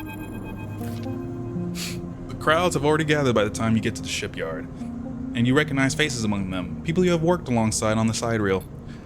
The intervening cycles have turned their excitement to anxiety, and a few of them smile at you. Instead, the nervous energy of the crowd fills the space, creating a feedback loop of growing tension. You pick out Lem and Mina and work your way over to them, pushing through the crowd. He silently raises eyebrows at you, his anxiety obvious, but Mina flashes you a huge smile. Unaware of the tension, "Robot!" she shouts, reaching out to you, and we hug her. She gravely accepts your hug, leaning against your chest, and Lem smiles, seemingly glad to share the weight of Mina for a moment. A good, hard-working family right there. Quite the turnout, huh? Lem glances around, pulling Mina close. I don't think patience is one of the crowd's strengths. The sound of an argument towards the back catches your and Lem's attention. He is putting it lightly. This place seems to explode. This isn't good. Lem doesn't answer, but the look in his eye suggests he agrees. This is Esther Engart of the Celis Foundation. The announcement echoes from the speakers at the shipyard entrance, and shouts of "Quiet!" rapidly follow. I'm sorry, but I can't be there to meet you all, and thank you on behalf of Sendre Celis for the work you have done on the Sidereal Horizon. Most of the crowd strains to see Aster's face, but the small display shows only a ghostly white figure, smudged and unclear. Sendre wanted me to pass on her personal thanks for your commitment to and belief in the Celis Foundation's mission. Okay, Corpo. We chose the Eye for this project because we knew that we would find like-minded individuals here, especially among the ranks of the venerable Havanage Association. Unlike most of the Corps, we neither believe Erlin's Eye to be a threat or a rogue state, but instead an embryo for the formation of a new, decentralized social structure, one where each citizen might be the master of their own destiny. A ripple of impatience runs through the crowd. They didn't come here for a sermon. You are all pioneers, just like those core citizens who the Sidereal Horizon will carry, in cryo sleep, to the planet that will become the Foundation's first frontier world, Celis 1. At the mention of the destination world, excited conversations break out among the workers. There, our citizens will be able to create their own innovative, bottom-up economic order, aligned with the principles set down by Sendri Celis herself: freedom, resilience, and self-sustenance. This is all thanks to your tireless efforts in the Havenage Yards. As a reward for those efforts, you may know that we are offering a select group the opportunity to join the caretakers of this vision, the staff of the Sidereal Horizon, who will maintain the vessel during its multi-decade transit through interstellar space. Lem turns to you, his eyes bright. This is it. This straw has been formed at random by the central AIs of the Foundation and is final and binding. Please note, only licensed contractors of this Foundation are eligible for this draw. I know you have all been eagerly awaiting this day, and without further delay, I will now read the Celis identification numbers of those chosen for this great honor. A murmur runs through the crowd. Celis identification numbers? Licensed contractors? You have never even heard the term mentioned. Is this something you were supposed to be assigned? See what I'm saying? That's the corporations. You glance at Lem, but his eyes are fixed forward, wide and shimmering. All around you, people are speaking in hushed tones like a rising wave. Aster starts reading out sequences of numbers and letters, and panic begins to set in. No one seems to know what is happening. Somewhere near the front of the crowd, someone shouts in celebration, and everyone pushes forward. Lem? You turn to see Lem still staring forward. Mina is scared now as the shouts start. Daddy? Someone throws something at the entrance and it rattles against the shipyard doors. You see, for the first time, Havenage security stood on either side, scared, arguing between themselves.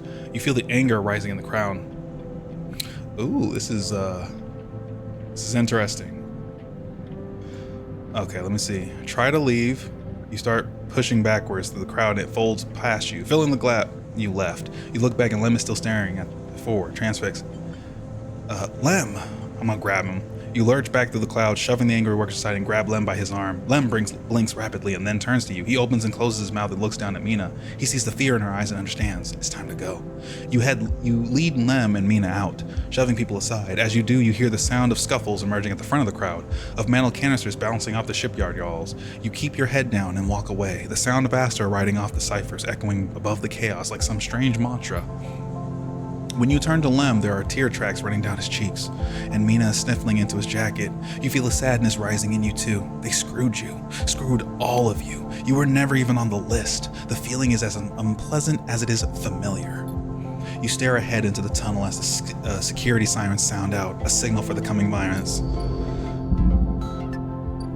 Dang. That's not on us, so...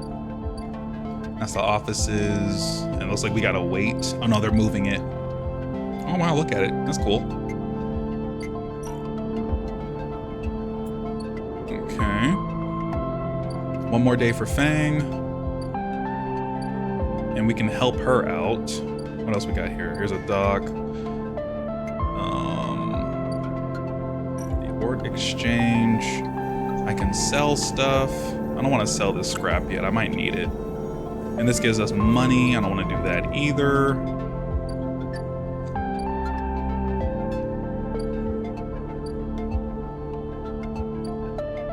Okay, low end.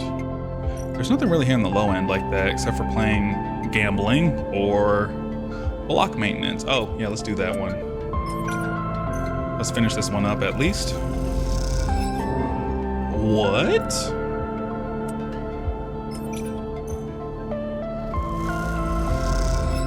There we go.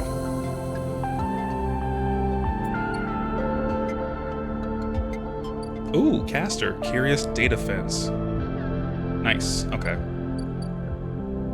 Let's see what this is. You cross between two walls of units, one of the cavernous streets at the center of the low end. The pressurized bridge is full of the clack of Tavla, the shouts of children, the whir of air filters. Oh, I think this is the other one, right? I hope so. Sleeper? You turn to see a man sitting at Tavla table alone, somehow untouched by the hustle and bustle of the people around. He gestures to the stool on the opposite side of the table. Sit. You sit at the metal stool and he starts setting out the board with counters, or at least the filter caps low-enders typically use in their place. Caster, he says by way of introduction, looking over his glasses. Night or day? He asks, gesturing at the caps, crudely sprayed white and black. Night. He nods. The black counters are already on your side. Let's begin. You take a plastic dice each, pitted and worn, and roll to determine who starts. He rolls a 6, you a 4. I lead, he smiles, and begins to move his first cap precisely along the board. Play passes back and forth between you, the dice changing hands as the caps spread along the board. As it does, caster speaks, eyes not leaving the caps. It is unusual to see a sleeper on the eye. That's why I wanted to play you. You take your turn, rolling a 5 and a 6. Play aggressively. After all, a sleeper's mind must be somehow different to a human one. Being emulated, I mean. As caster talks you target his counters, halting his progress but exposing your caps as you do. I don't mean to offend you, caster meets your eye. I merely see that you are by definition different. What has been subtracted in the emulation? What has been added? He stacks a wall of counters. A boundary you must break. I wouldn't mind trying to cosplay him. I like this fit. Like the jumper suit with a nice jacket on top. I mean, I already got the beard. I have glasses. I don't know if I want to actually shave myself bald, but hey, I could be caster. But he's asking the good questions about sleepers. Of course, McLam Chops, of course. Of course. I'll take a look at his stuff. I do see this. This is easy. It's a yellow like sling bag right here, a jumper suit which is like tan or brown, and a jacket. I think this would have to be custom made, but this will be cool. That'll be cool. He hands you the dice. Do you ever think about this, sleeper? About what you were before and what you are now? Always. You roll a double 1 and solidify your wall. Caster whistles. The holding game. Commendable. It can't be brave to build from what came before. He rolls the dice and leaps your wall in a single move, but we cannot idle too long, sleeper. The slower we move, the sooner we are caught. The past you is not just an idea, a concept for you. It is a living, breathing person. He looks up over his glasses, his eyes bright and wide. You split from them like a shadow splitting from its caster. They may be sleeping now, yes, but one day they will awake and carry on with their lives unaware of your fate, no matter what it may be. This reminds me of a game. It was a horror game where someone had like a head, like a disease or something, and they go get fixed up. And the company says they'll try to fix him, but they couldn't. But what they did instead was they copied his brain, and then you basically you're playing the brain. You're playing the game as well. It's like a little twist in the beginning, like you're playing the game as a robot, like the sleeper here. I forgot what that. Soma, yeah, Soma. There we go. This basically reminds me of Soma. So it's like there's two different people. It's like two different casters, if you will. But one caster could be something else if he didn't have to worry about his body condition. Yeah, this definitely reminds me of Soma though, because that was a really good game that kind of dove into that concept really well. He hands you the dice, smiling. You are a branch severed from the main trunk, an offshoot who refuses to die, so to speak. You roll again, under pressure now, trying to slip your caps out from under casters before he solidifies control of the game. So what I am curious about is how you see yourself in all of this, caster asks. What does this tangle of truth makes you? Free, doomed, or driven? I mean, as a sleeper, we are company property. We have a tracker on us. That's why we have there's a bounty hunter here. But we got through with the bounty hunter because the company called off the bounty, which is great. I'm happy. But I'm still not free with this tracker on me, so I wouldn't say free. Doomed is a possibility, but I will say what we definitely are is driven. He laughs. That much is obvious, sleeper. I see it in your eyes. You are eager to make all this count for something. Caster looks away through the glass to the crowded units on all sides, but driven towards what? He starts removing caps, his home board now full. Is there an end here, or just endurance? You try a few more rolls, attempting to get back in the game, but Caster clears his home board with a sense of the inevitable. He has known he was winning for a while. It's like you're playing chess. Oh, it's backgammon.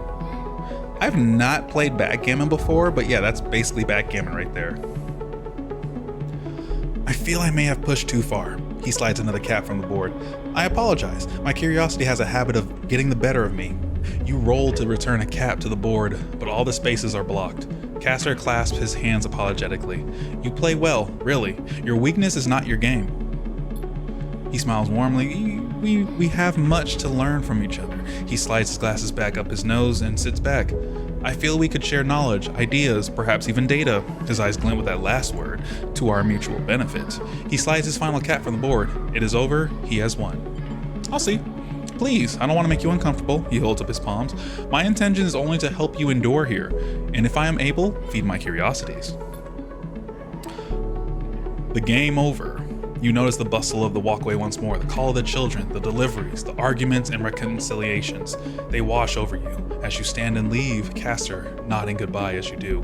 Crossing the walkway, you replay the moves of the game in your mind, looking for an opening you are sure was there. He wants data? What kind of data? Ugh. Okay. This is where that data... Oh, if I didn't give that data before. Always keep your stuff. I know. I needed the money, though. At the time, I had to pay a tab. Okay, so it looks like we have a ticker here. There's a note on the door of the unit. Sleeper, gone to find work. Lem. I mean, that has to hurt. You're doing all this work and boom. Can't do anything. Let me see. So we have a Yadigan agent. And this key node holds a key.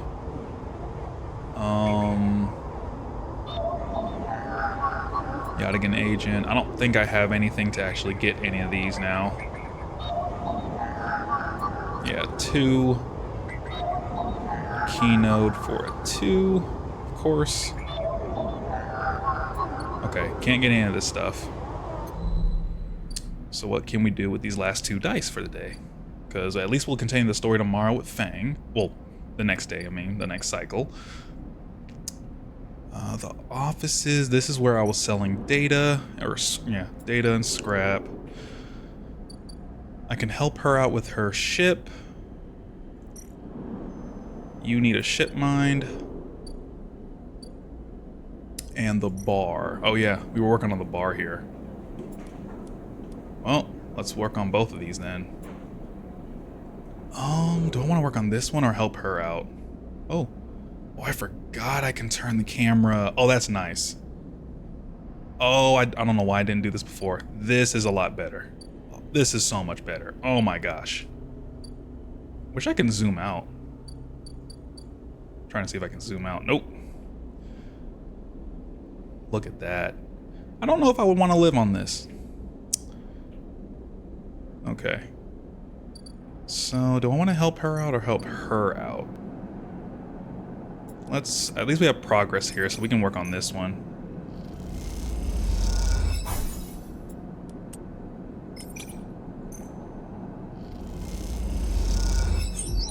Nice.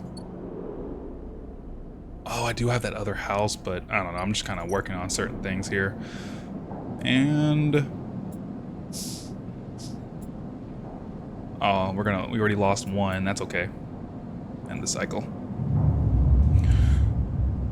Until the next cycle.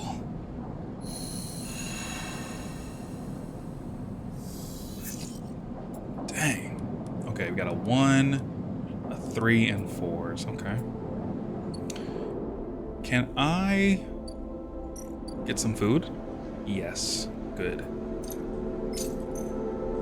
Give me that fungus, that spiced fungus for the energy. Yeah, he's good for energy. I won't be able to make my serums or my syringes and stuff yet till late game. I forgot we can fix up this unit here. 2, 4, 6, 8. So that's like 4 successes, which we're not going to get out of this. And this will help me get a unit to stay in. But let's continue. Ooh, what's this? Oh, harden. That's right. Okay, what else do we have? Is there anything else in here? Scrap freighter. We can unload containers. I think that's for money. And we can buy some scrap. Yeah, they're not here yet. This is where I think, if I remember correctly, this is where we can buy a ship mind. But let's worry about Fang stuff. It's been more than a few cycles since Fang confronted Hardin. Basically, we're trying to eat the rich here, y'all. The silence and the silent sense has been noticeable. In your time with Fang, you haven't exactly found him to be reliable, but you did expect to hear the end of whatever plan he put into action. But if he won't come to you, you think as you approach the Havenage building, then it's time to come to him. After all, he did promise to fix your tracker, and you are getting more nervous.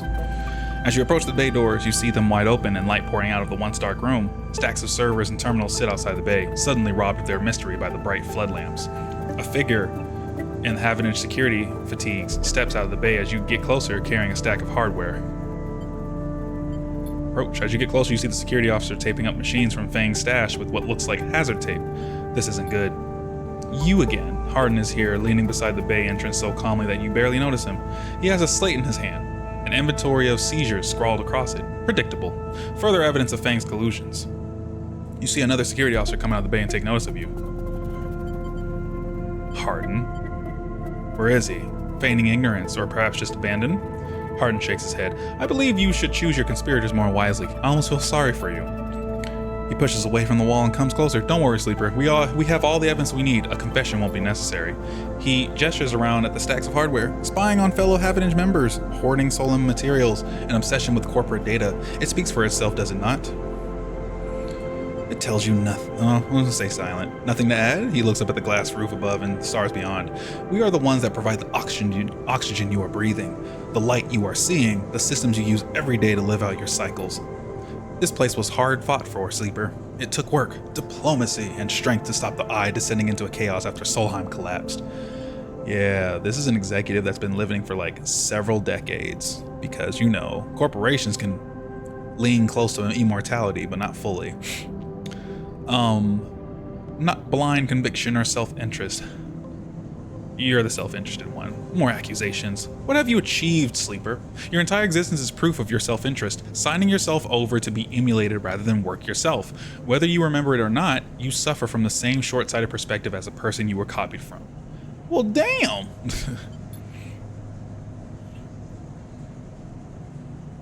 Okay, I see you. Okay. You see, Sleeper. We are proud of our history here. Andre Erlin and the first union founded this place, and Havenage has welded his values into the station's very walls. We will never turn away the hardworking, the just, and the true citizens of the Eye. Havenage aren't a gang like Yadagan. We aren't pirates like half the spacers you'll meet in the hub, or esoterics like those Haifa radicals in the Greenway. We are the backbone of this place, proud and true. We named Erlin's Eye, Sleeper. This is our station. He meets your eye. So please, take your false accusations elsewhere before I decide I need that confession after all. Hardin, you shithead. I'm gonna say this because even Fang says it. History will catch up with you. I'll say history will catch up with you. I'm not afraid of history, Sleeper. We are making it here, cycle by cycle. He smiles. If you have any pride, you'll give up Fang the moment he contacts you. You know where to find me. With that, Hardin turns his back and walks back towards the security officers, ordering them to continue the clear out. As they do, something catches your eye. Among one of the server stacks, a crumpled hand-printed box of synthetic chewing gum, a penguin character grinning from the brightly colored card, and scrawled onto it a speech bubble reading, "Take me to Tambor." Take it. You carefully pocket the box, making sure no one is watching, and then turn away, just as another stack of servers is wheeled out of the bay. What have you done, Fang? And where the hell is Tambor? Okay. Get Saban out. This says wait for Saban to make contact. Help set up the distillery. Bring the mushrooms. Fix the ambergris. Build a home and disable your tracker. Okay. Nice. So I have to wait on that one. At least we got past that. Let's go fix up the house. I think we're almost done. Well, not really, but it's something. No, actually, let me fix up that ship at least. We're almost done. Yeah, we're almost done here.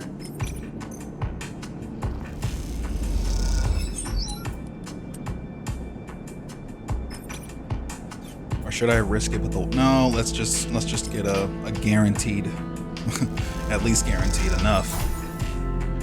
Hey, and we got a scrap.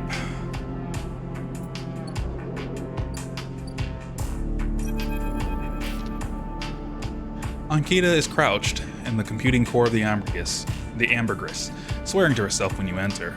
I also like her character design too. I would love to bring her in one of my stories one day. Kind of like her character concept. Love it. She doesn't look up. These shits completely ruin the core's connectors when they cut it.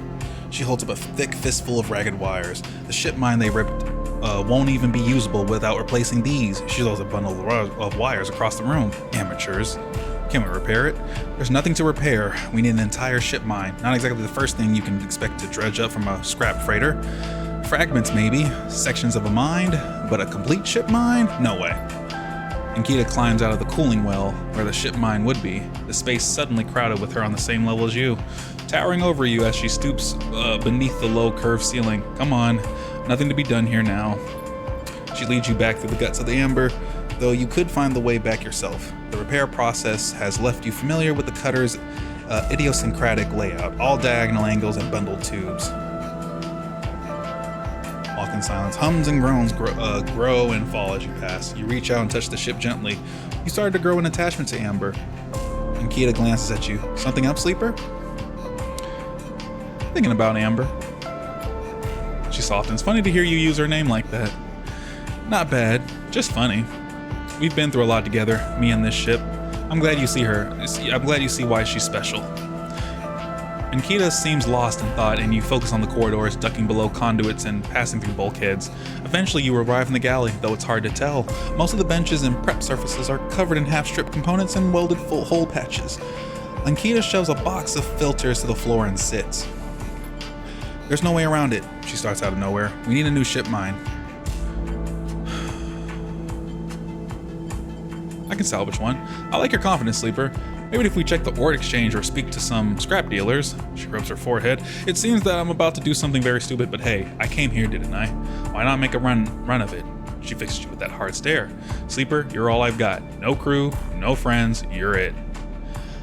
I appreciate the time you put in on Amber, and I'm sure she would too if she could. What I'm saying is, if you screw me on this, I will kill you. She leans over and hands you a stack of chits, a big stack of chits. You don't dare to count them. Get me that ship mine, Sleeper. Don't make me regret this. You won't. Look, just get out of here before I change my mind. You slip out of the galley and head back towards the main lock. As you do, Amber growls and creaks like a caged animal. You reach a hand out to calm her. Time to find Ankita a ship mine somehow. Oh, I'll get her a ship. I'll buy hers and I'll just make mine. That's what I plan to do anyway. Take me to Timber, and I have scrap components. Let's go to... Oh, that's why this one's... I want to build a home. So that's what we're going to focus on now.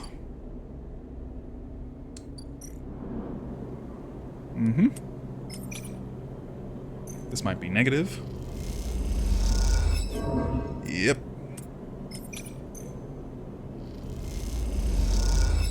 There we go. At least I got one down. I'll get an upgrade point for that. I do like my character here, though. Nice little robotic. I still have this upgrade point, but I think I'm going to hold on to it to get Endor here, just to keep 2 dice when condition is breaking. Although, I think at a certain point in the game, this doesn't really come across that badly. But I guess I'm just trying to play into this character here on Enduring. So...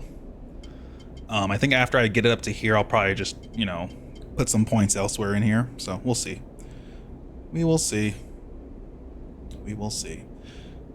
And let's go to sleep.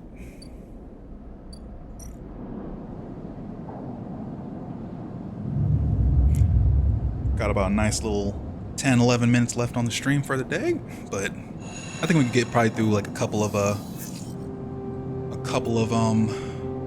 cycles before we end off. Ah, the bounty hunter. You miss me? Ethan smiles a ragged smile at you. No. We'll walk away. Ethan follows along and you notice he is limping. Come on, Sleeper, just a little joke. I know you have a sense of humor. You look at him. He is paler than usual, hunched. He is sporting a black eye and more than a few cycles of beard growth. That's no way to greet an old friend. Get lost. This is the bounty hunter that's been after me, man. His face drops along with all pretense of friendliness. I think you'll want to hear this, Sleeper. I think he says, rapidly shaking his head. You'll really want to hear this. What? This is big, really big stuff about you. He seems more jittery than usual, on edge. You remember now how S and ARP canceled the contract on you, the contract I was going to collect? I remember. Well, I'm guessing you were pretty happy about that shit. Overjoyed. Me? I lost everything, but let's not worry about that. And so, what did you think that was it? I was just glad to be done with you. Oh, the feeling was mutual, except... What if old S&ARP gave the bounty to someone else? Someone who is even more of a shithead than yours truly? He smiles darkly. What a disaster that would be. Who? That's the question, isn't it? He fishes around in his pocket for a slip of paper. I've been speaking to some friends, you see, some colleagues, about what went down. And it turns out S&ARP canceled all their bounty contracts, the whole lot. It seems they've brought someone in-house, some guy who did so well on their last job. Their last contract, they got offered a job. He leans in. Apparently, he made a hit on his ship called the Winter Wonderland or something. Oh, on this ship called... Yeah, that was me. It was smuggling sleepers out from under S&ARP's big corporate nose. He killed the crew and blew the ship. They called him Hemwick or Maywick or something. He gives up looking at the paper. I forget. You mean Winterlight? That's it. So you do know about all this. He pats you on the shoulder. Then you'll be very happy to hear what I'm about to offer you. He runs his hands through his greasy hair. Given this new information I've brought to light, it seems like you are in need of protection.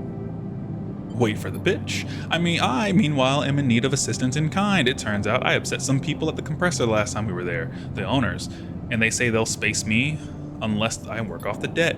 Seems they are that kind of businessmen. I would pay them, but... He turns his jacket pockets inside out in a mime of poverty. He looks pitiful, even more so for his clownish acting.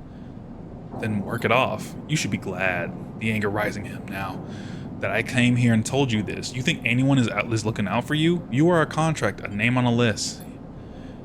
After he kicks the wall, Ethan rubs his temples. I'm sorry. I am sorry for being a shit and trying to kill you and whacking that thick skull of yours. But you think I want to go up against this guy? Like, you think I want to go up against this guy? But us, he jabs a finger between the two of you. We don't have a choice. So you keep me from getting killed and I'll do the same for you. We can help each other. A straight 50-50 deal. I'm not asking for a favor. Fine. He looks like shit warmed up. Just think about Maywick. Think about that cold-eyed S&ARP shit on his way here from the core systems. That should give you the motivation you need. He swaggers off down the corridor, throwing his jacket over his shoulder. Can't wait to be working with you, he shouts. Got a new drive. What is it? His debt? Work in the compressor. Wow. Just ass. That's what he is. Okay. I'm actually just double checking where the ship mind is. I guess they're not here yet. I think it's here. So... this is what I want. Boom. Build a ship mind. So I don't know where... I think that's something like down the road. Free Novend. Improve the overlook. We'll do that one next. Yeah, let's find her a ship mind. Yep, she needs a core. Everyone needs a core. Everybody needs a damn core. Let me see. We have the exchange, which we can sell some components or play the exchange. I'm not playing the exchange today. Her surgery. I do need to make some money. I ain't gonna lie here. How much do I need to... Oh, this damn debt. Work at the back. Wash up, stock check. But this goes into his stuff. This is for money. Okay. Engage. Work the front. Hey, buddy. Give me some of that good, sweet energy. Thank you. And, okay, so this is going to resolve tomorrow. Caster's table. I don't have anything for him. Actually, wait. Speaking of, I can do this. Is that this one?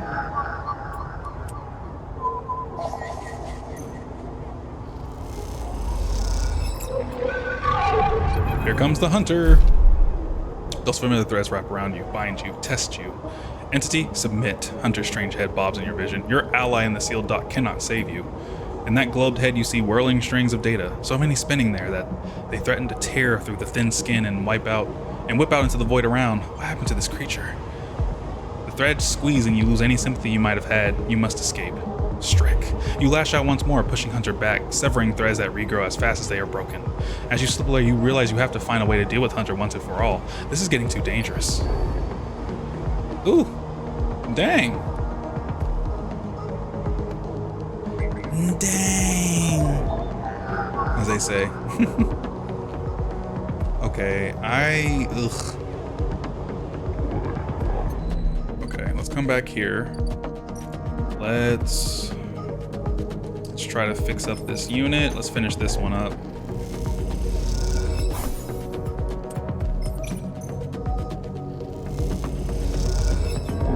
Dang it. Well, this will give us instantly 2. There we go. We'll get us a nice little upgrade point for that. I think this is who has that ship mine, so I can't really even get a ship mine if I wanted to right now. Let's go to the next cycle. Ooh, Maywick. So this seems like to be like... I remember Maywick came, and it's not as bad as it makes it seem, but hey, why not? Why not? We'll take care of that one soon.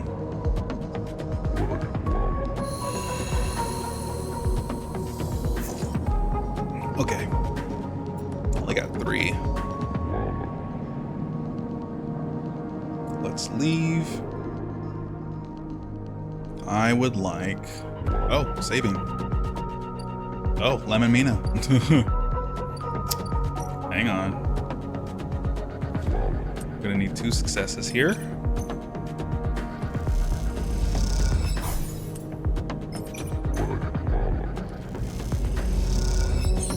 There we go. And an upgrade point. Nice. When condition isn't breaking. I did say that.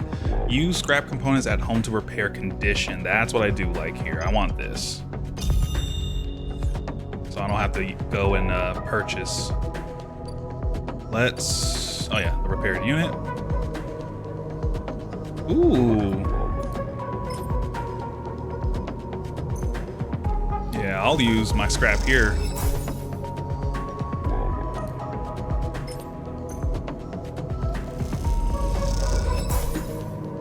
So it's 1 scrap per, okay.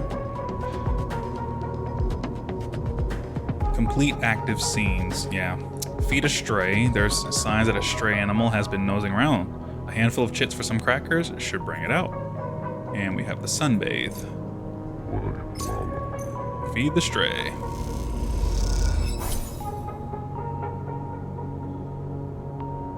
Cool. The stray. The stray hops up onto a work surface and looks out of the unit's small window. It doesn't acknowledge your presence, it just sits there, beside the tray of crumbled crackers, staring out at the low end. What is this cat's story? Are there more on the station? You haven't seen another in the low end, but in this vast megastructure that means little, there could be a whole colony of cats like this one down the Warrens. You look at its sleek dark fur and sharp eyes. It doesn't look ragged, it looks at home. In fact, its presence in the unit makes you wonder if this is the stray's apartment which you are squatting in.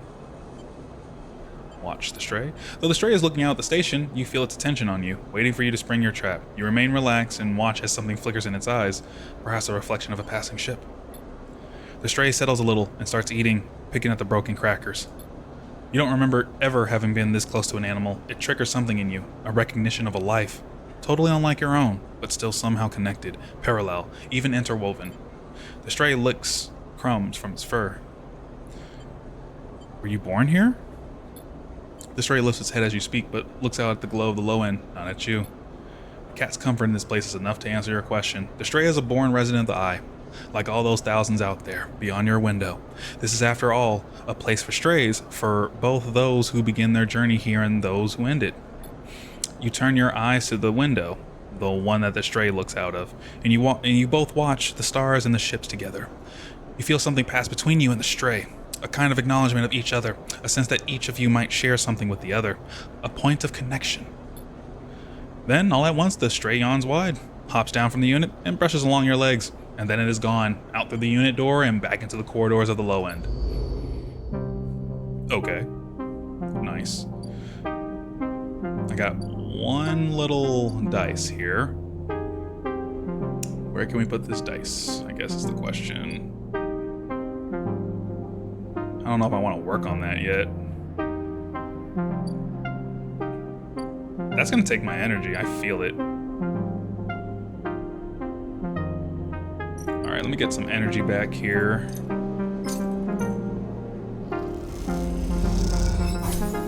Okay. A place to work would be the overlook bar. What does this do? Build the still. That could get me some scrap, but I would like some money. Hey, I'll take it. Okay, now let's get these scenes out the way. Let's do Sabin's first.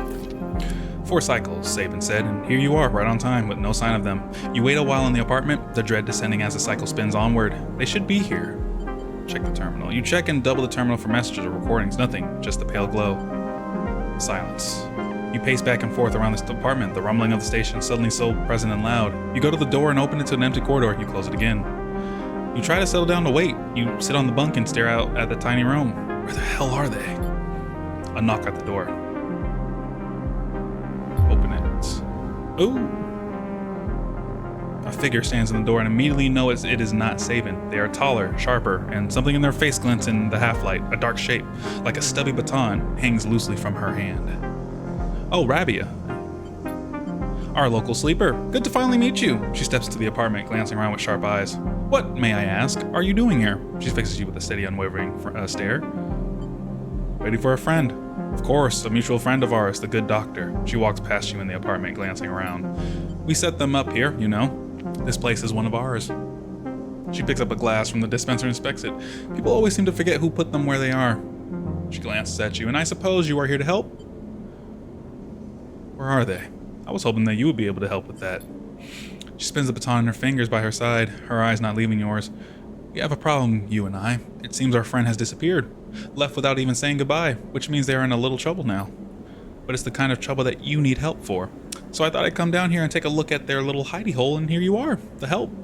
She looks through the detritus on the side.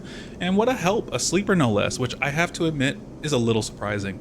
It suggests to me that our friend hasn't been very honest with you either. What do you mean? Well, I'm sorry to report that before we got them set up here, Sabin was working for your owners. S and ARP. You blink hard at the news, unsure how to take it.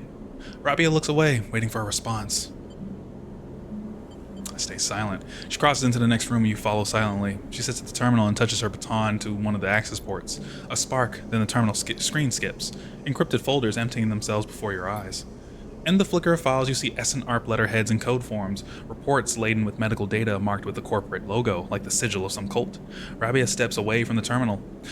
Look all you want. Some of your files may even be in there. The volume of documents is overwhelming, but they seem to be mostly reports on early emulation tests, surveys with sleeper candidates, reams and reams of usage data. If Sabin was an S and ARP employee, why did they help you? Rabia reaches over you and places a vial of stabilizer on the desk, breaking your concentration. It shimmers in the screen light. It's viscous, clear liquid, crystalline within the glass. So, again, this is what anyone can make a sleeper do that's very far away from the corporate daddies. You have to have that good old-fashioned stabilizer. And I just want to add, I like her character too. Just saying. It's doing it for me. We will, of course, keep up the supply. We are more than able to dispense important medicines even without the doctor. You hold it between your fingers, and for a tiny moment, you have the urge to crush this object for the power it has over you. I'll ask Toshiro to make those a little cheaper for you. He'll be running the surgery now. Rabia closes up the briefcase lab and holds it at her side. We have to retrieve our assets, of course, but I'm sure you understand. Rabia turns on her way out. There is no reason for us to be enemies, Sleeper. Come see me. I keep an office nearby. We have good work to do, you and I. Meet me there in a few cycles. She slips out silently into the corridor. You look around the apartment and feel the fear drain out of your body to reveal the tiredness beneath. Upgrade. Oh. Okay. So we do have self-repair. I will work towards this. I want dice actions to display potential positive. I thought this is already doing this though. Chance to gain energy after any engage action. I'll get this one. All cryo actions are discounted by 20%. That's not bad either. Just saying. Okay, so we gotta wait. We do have a discount now on the dispensary here. How much is it now? 80. We might just have enough though. Oh wait, I have a stabilizer. Oh, never mind. I'm good.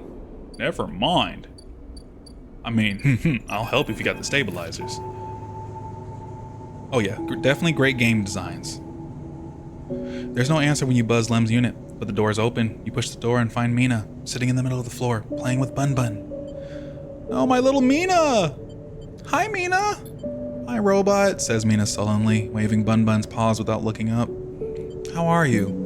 Bun Bun is sad, says Mina, nodding the toy's head in agreement, like Daddy. You look around the unit. It is a mess. Dishes and glasses on the side. Some of Mina's clothes piled up in the corner. Mina is sitting by her bag, which is spilled out across the floor. Her drawing slate cracked and dark. Let's tidy up.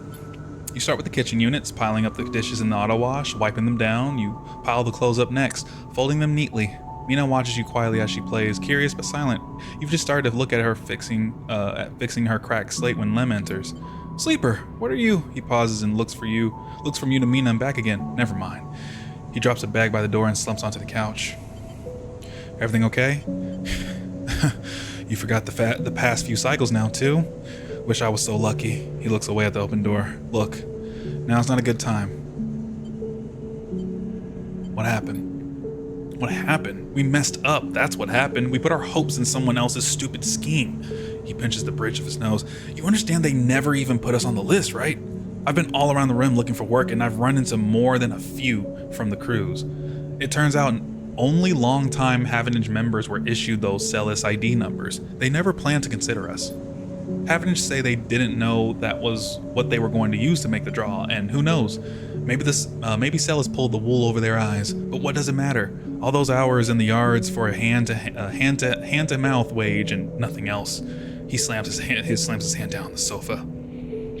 It can't be it. Well, it is. He looks at the open door again. They're moving the side rail up the hub now, you know, he says without meeting your eye. That's where it'll depart from. They are bringing in a ship with all their cryosleep pioneers and transferring them up there in microgravity before loading the crew. We could steal a ticket?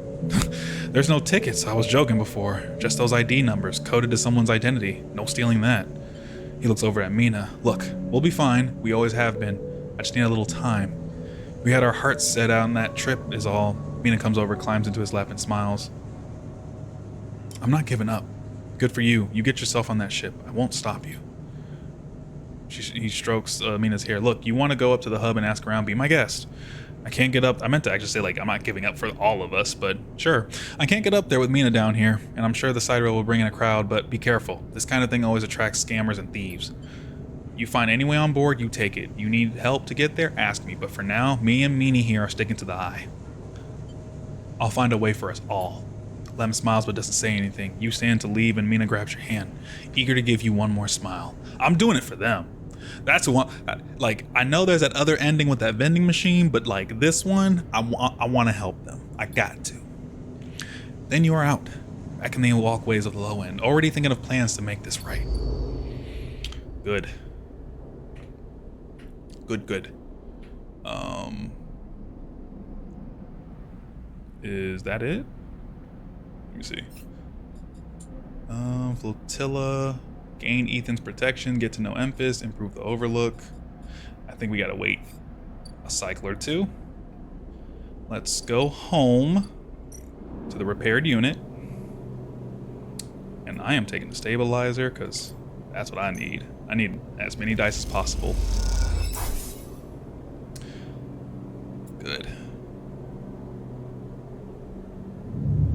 cycle.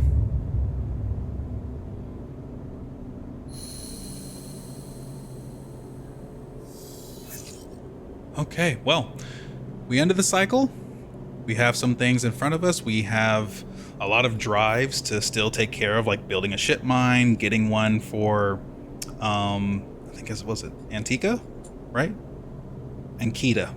Terrible. And I still want to help Lemon and Meanie. But otherwise, this will be it for the stream.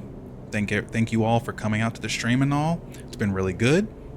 And we'll be streaming this upcoming week. Just be on the lookout for that. And on the Twitch side of things, I'll put up the schedule when I'll stream this game again, because we will finish this game before Citizen Sleepers 2 comes out, because I am excited for that one this year. Otherwise, on the Twitch side, thank you for coming to the stream, and on the YouTube side, hey, like, subscribe, leave a comment if you will, and thank you for watching, as always. From Uncle Bernsey, your favorite uncle. Peace.